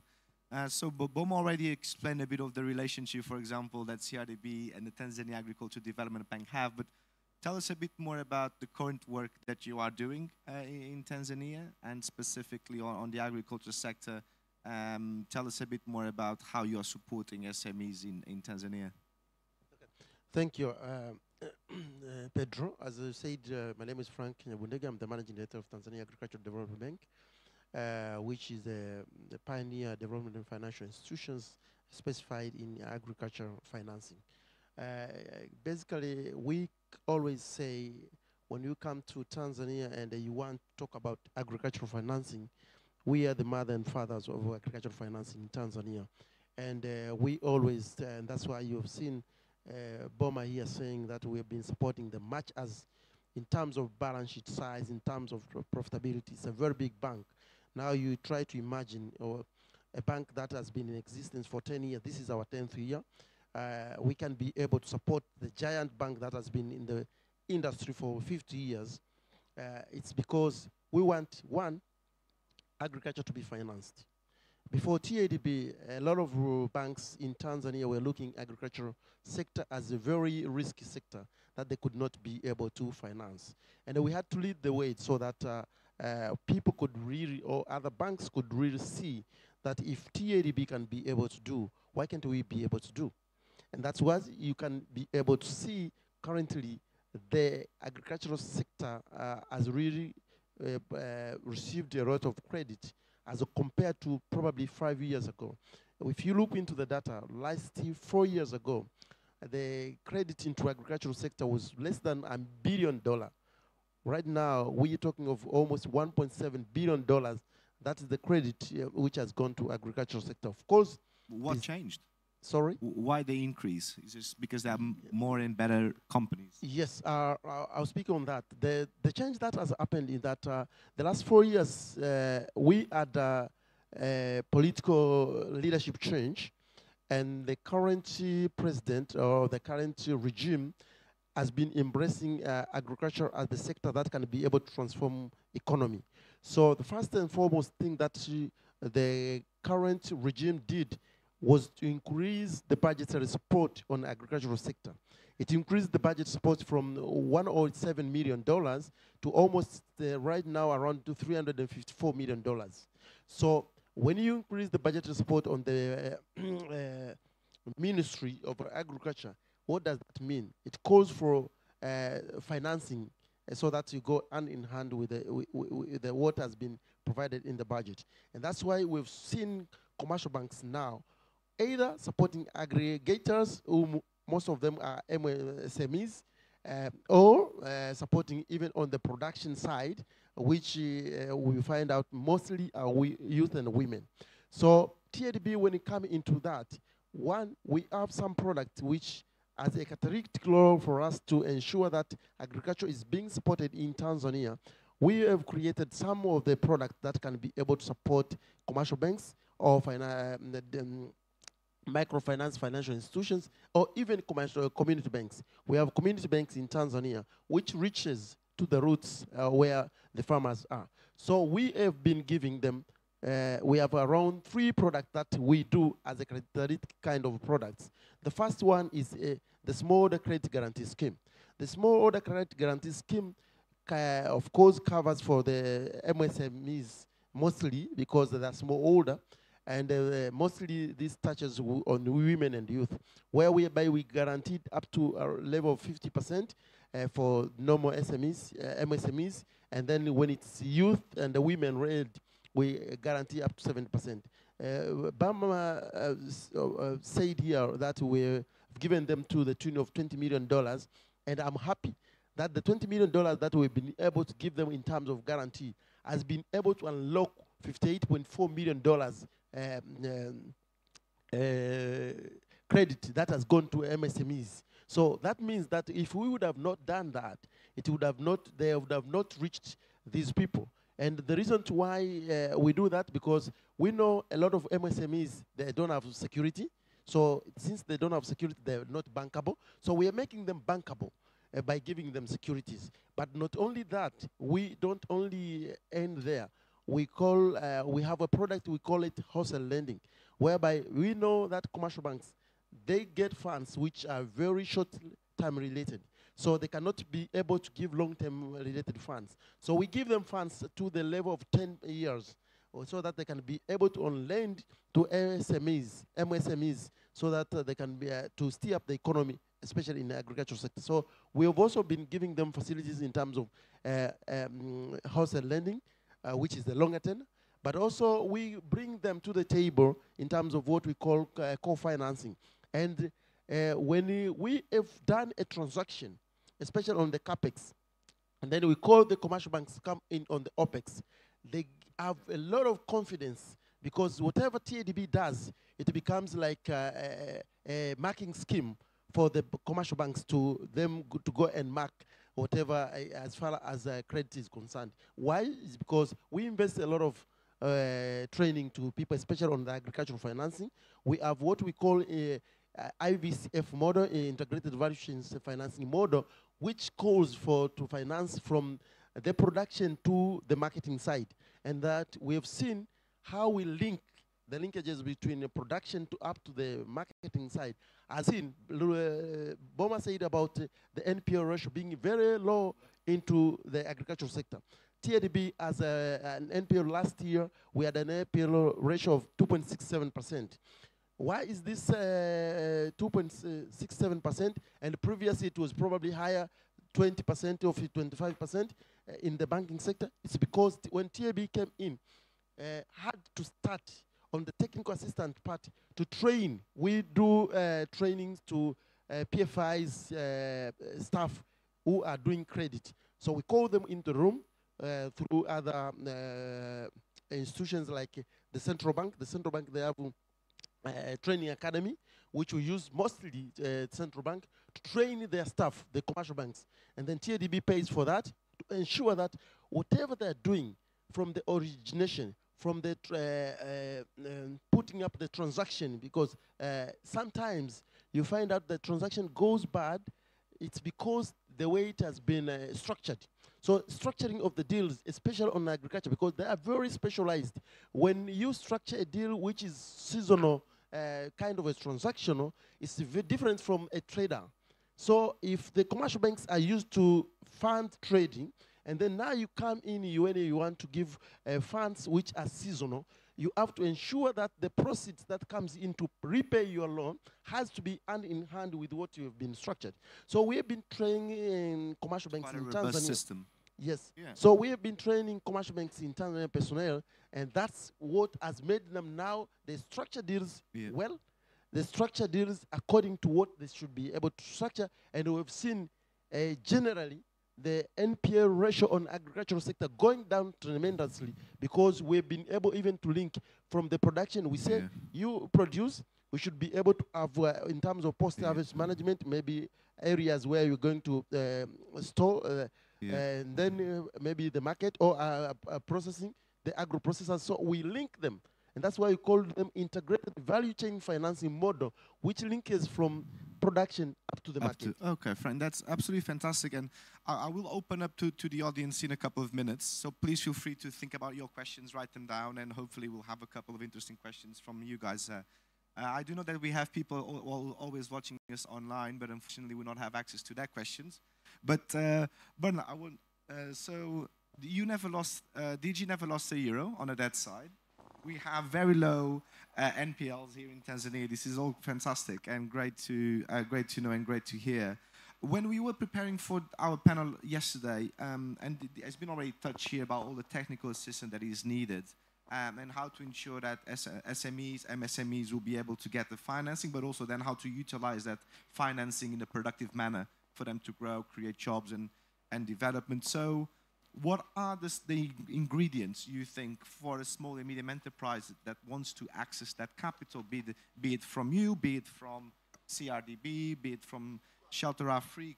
What do you think are the most important things that we should look into, and how should we ensure that the technical assistance is tailored to the needs of the small and medium enterprise? Thank you. Yes. Less than 3% NPL, you're making many German banks jealous, I'm sure. Yeah, well done. Let's not talk about European banks. So, I mean, I also had an exchange with Boma this week, and I'm really grateful for him to elaborate on the role his bank can play. And what he says is, I would say, a statement that applies to the whole of the continent. Yeah, I mean, a successful bank in any country or in Africa addresses the needs that we have in the, let's call it, cry for support and funding that SMEs are getting ever louder with. You know, it's a very loud cry, you know, more and more. We've seen that in the last couple of years. So how do we include them? I certainly cannot reach them directly. I cannot do this without a successful bank like what CRDB outlined. And they are doing the groundwork, in a sense, to build their own market, to grow their own financial institution, maybe also with the support of us, but certainly also with technical assistance. And the question is, how do you apply technical assistance when you want to grow a market? You have to really, and that is your game on the ground, you know, you have to identify small companies, be they informal or half formalized, and really include them into the process of becoming your clients. And a lot of that is I think, centered around the big word of bankability. I've used it before.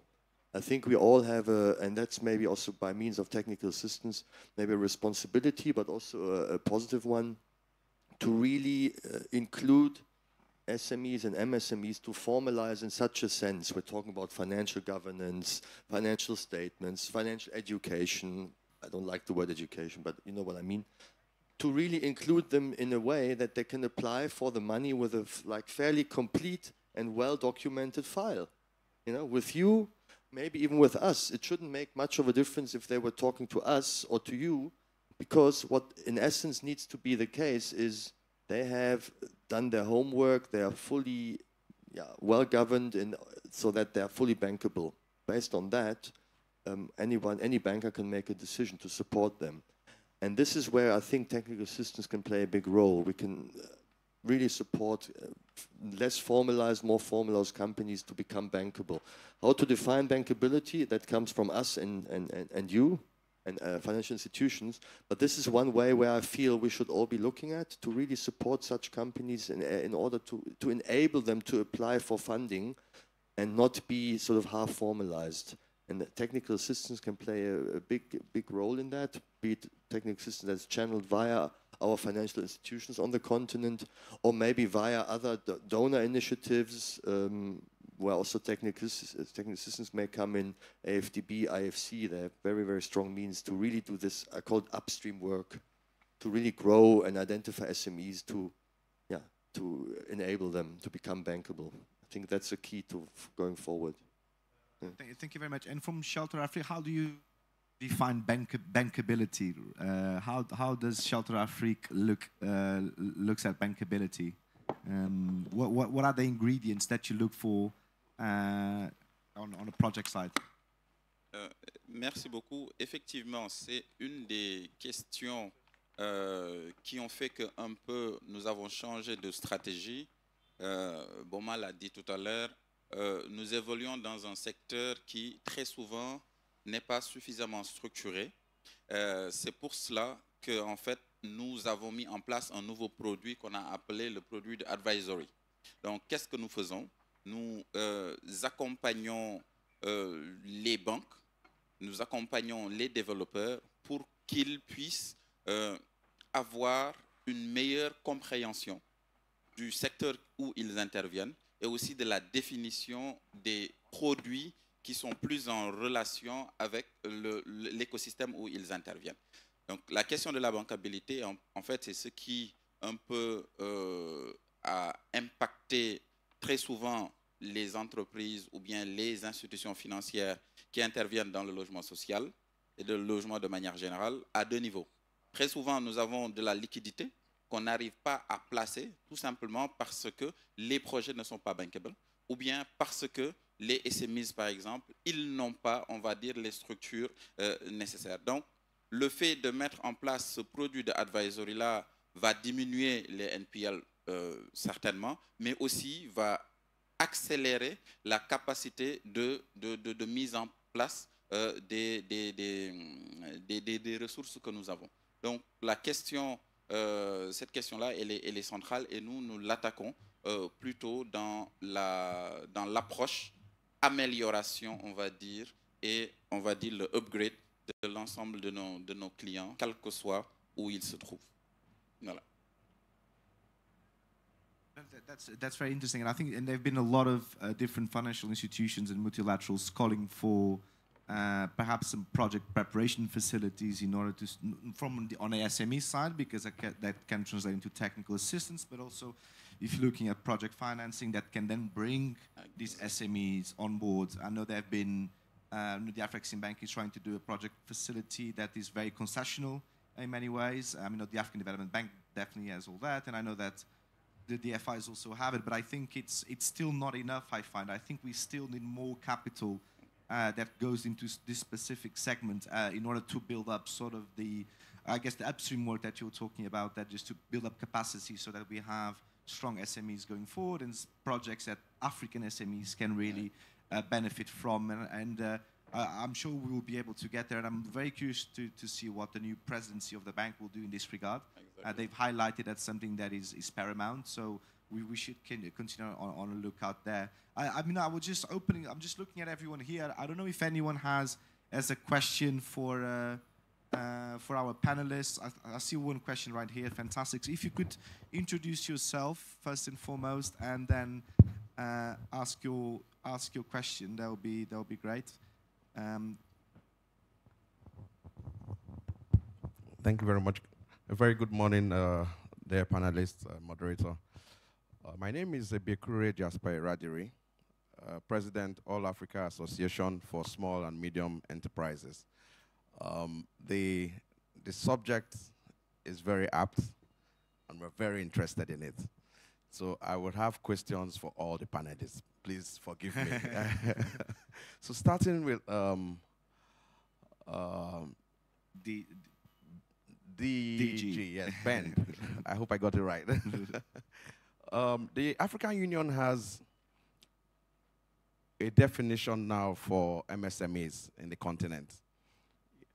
And you have been driving support for SMEs in the continent. So what definition of SMEs are you working with? You know, EU has its own definition. You are from Europe. Africa now has its own by the African Union. So what definition are you working with? And then for Shelter Africa, I would have asked, what is the nexus between Shelter Africa and SMEs? But I realized that Shelter Africa has a bank now, so you are now in the finance sector. And so you are dealing with 100 million SMEs in Africa, 100 million SMEs and count in Africa. What is the model you subscribe to? Because we have been pushing and advocating for an Afrocentric model of finance. As Africans, we know that Africans are peculiar. And so the model of finance that we believe should work for Africans should be Afrocentric. So what model of finance are you subscribed to, and how do you fit into that model of finance? And then for Tanzania, starting with the Tanzania Agriculture Development Bank. Well, I want to thank you for what you've been doing. I listened to you in the last panel, and I'm listening to you again. But talking about your impact in Tanzania, there is a factoring model that we consider as an alternative recipe to finance. It's your bank subscribed factoring model so that MSMEs can benefit, because there are huge gains and benefits for MSMEs if the factoring approach is used.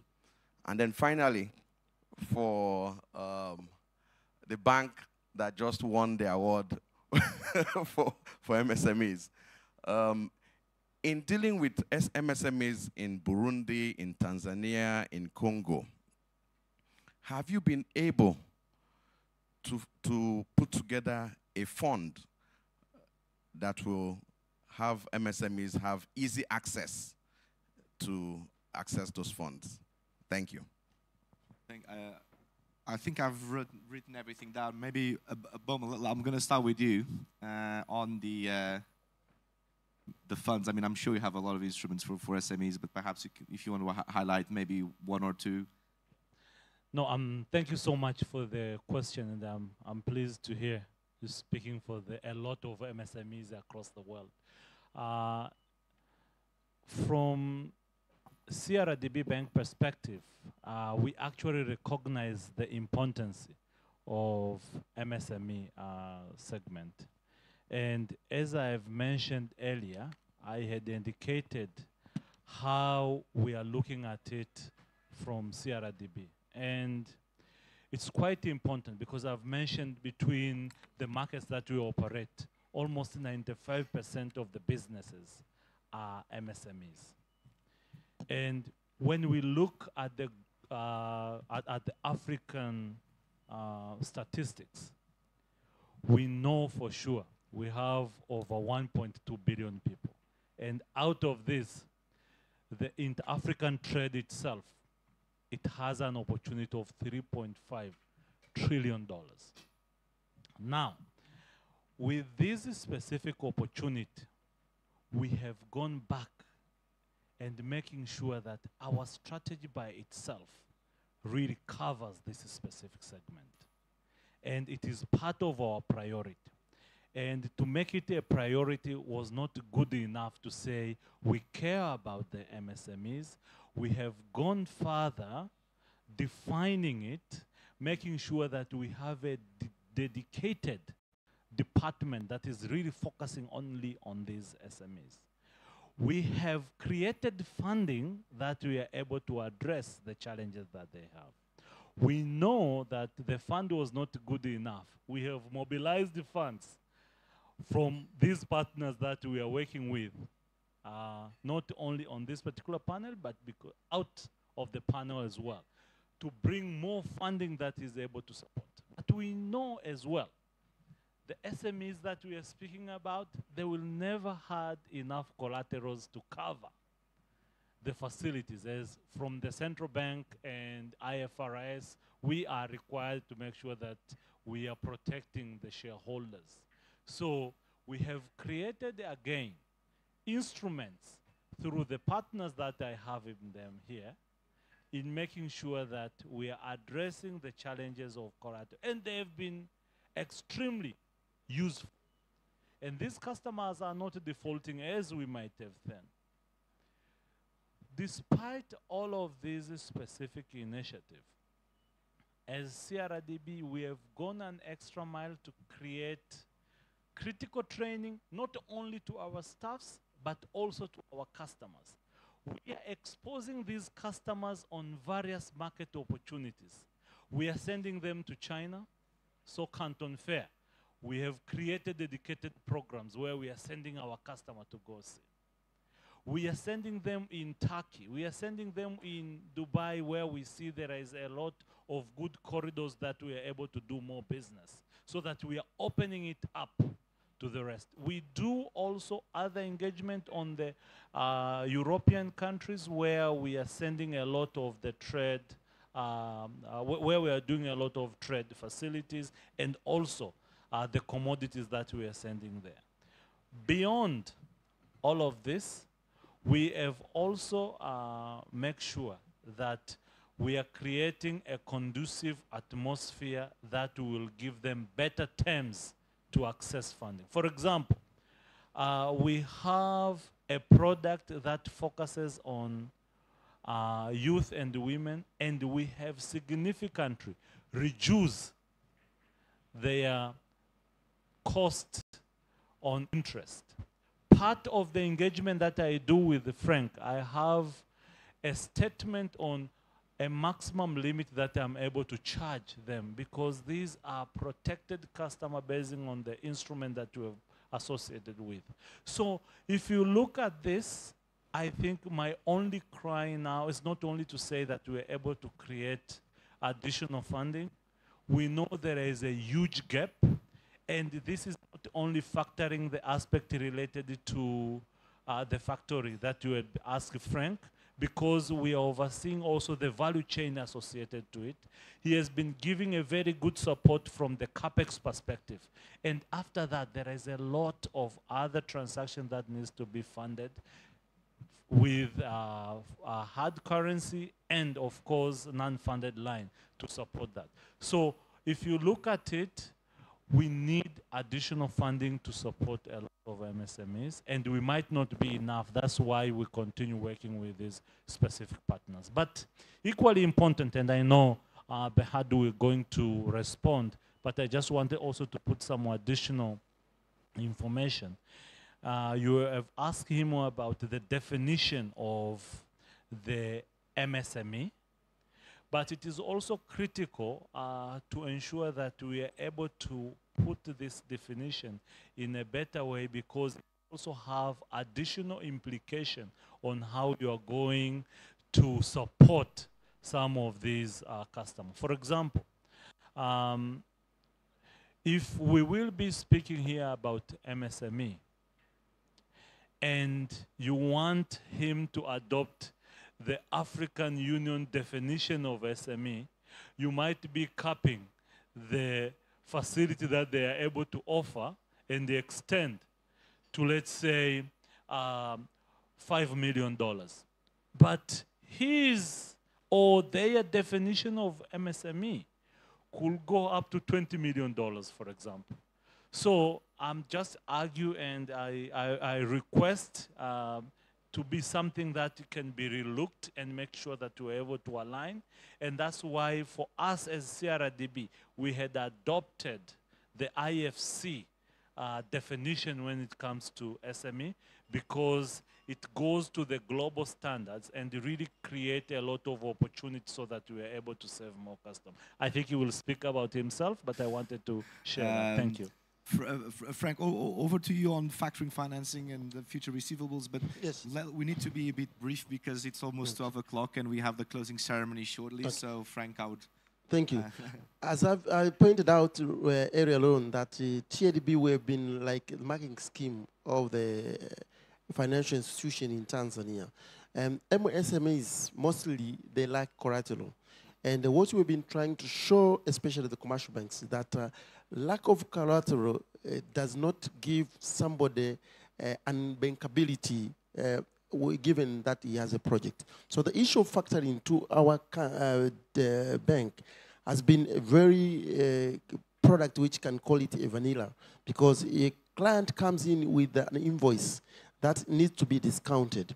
So we have been doing this whereby we advance funds to the level of tune of 70% of the invoice amount. The only thing that we do is that we sign a tripartite agreement between ourselves, our client, and the payer, so that when the payer pays, it doesn't pay. We sometimes, if we don't put it rightly, they pay to another account. So we ensure that during the payment, they pay through our account so that we can deduct what we've been able to do. So in terms of factoring, we've been doing it well, and that gives confidence to commercial banks that if TADB can be able to do factoring, and it does well, why can't we be able to do, especially given that the commercial banks are doing more on the short-term financing, which is the working capital. And mostly, these factoring are coming on the working capital. So we did that, and for our mandate, which we do short-term, medium, and long-term, we've been able to do that so that we can be able to show the way to commercial banks. Thank you so much. Frank, thank you very much. In one sentence, what is your definition? In one sentence, my initial response to your question of definition of SME was, I don't know. But now, having heard also what Boma said, generally, honestly, I've seen so many definitions. Recently, I was in touch with a Nigerian fund who was going to raise money for an SME fund. I said to them, so what will be your funding bracket looking like? Well, between 5 and 20 million for one transaction. So they had, they called it an SME fund, you know? Yeah. So for me, what matters is also adding to what Boma said, we have to find a way where, be it larger scale, 10, 12, 15 million, or $20,000, we can address, be it through us or be it through the likes of a trusted banking partner. If we get that done with all the work, for instance, CRBD is doing on the ground, I'm sure they have requests for 10,000, 20,000 or less dollars, moving up the ranks to 10, 15 million. We can do all of that, offer that between us, that's already great, but the basis of everything is bankability. Let me repeat that. So defining it is difficult. Let's try and work on the quality of SMEs, help them, support them to be able to apply for be it 20,000 or 20 million. Thank you. Thank you very much. And Amadou, the last word is yours. And I think what I understood from the question is Afrocentric financing. I'm assuming is how can we ensure that the money is channeled to African companies that can then bring all these projects to life. I think that was, if I'm correct in assuming, how can you do Afrocentric financing? Exactement. En fait, il est clair qu'une petite question peut se poser lorsqu'on voit Shelter.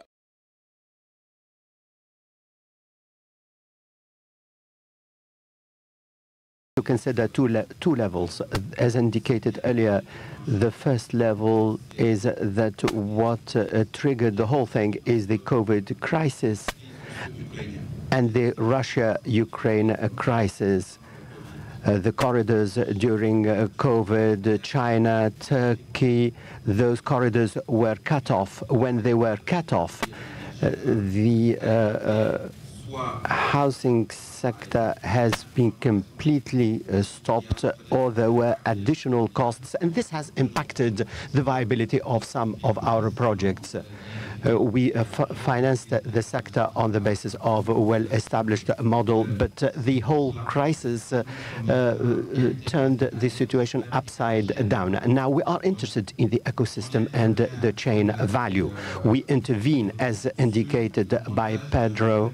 We organize a TPF that should enable us to have in the chain value a sufficient number of beneficiaries, and to facilitate access to regional markets in order to create the corridors as indicated. We have intra-African corridors at the moment. That's our objective. The TPF that we are going to sign soon with an African entity, a renowned African entity.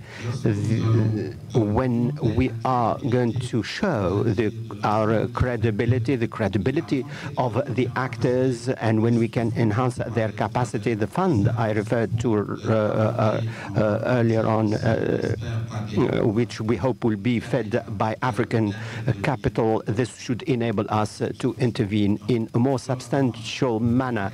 That's in a nutshell what I wanted to say. let's not forget that the set of those actors who are in the sector of SMEs need a home at the end of the day. We have very interesting models on agriculture, for instance, where it is the farmers do not have a banking traceability, so to speak. We need to find the way of monetizing their agricultural produce by where we have urban units, housing, plus farming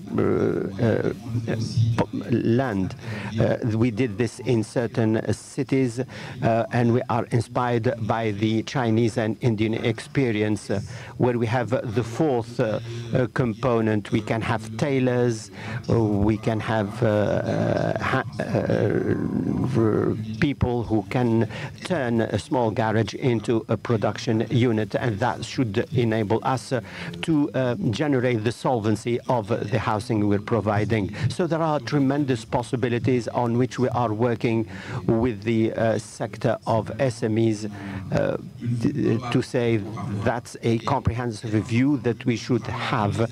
And since we are working with states, we can accompany states in building well-connected cities that should give us enough SME customers and contributions that Africa Shelter can provide. Thank you. Well, that's a great way to finish. And again, to the panelists, thank you very much. To CRDB for putting everything together, thank you very much. For all of you, thank you as well. And for everyone I'm sure is watching us online. And yeah, I hope we can all now go to the closing ceremony. So again, thank you very much, everyone. Thank you. Shall we take a photo?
They are the big ones.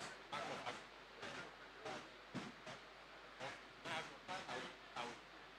I will fast.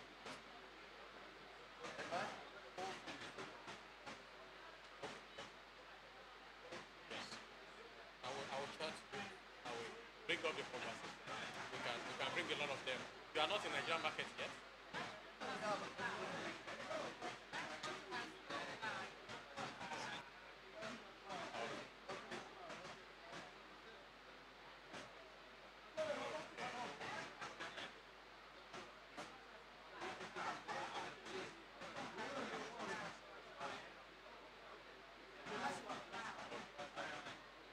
Okay, yeah, Bank of Agriculture is big. It's like DFR, local DFR. So, yeah, Bank of Industry.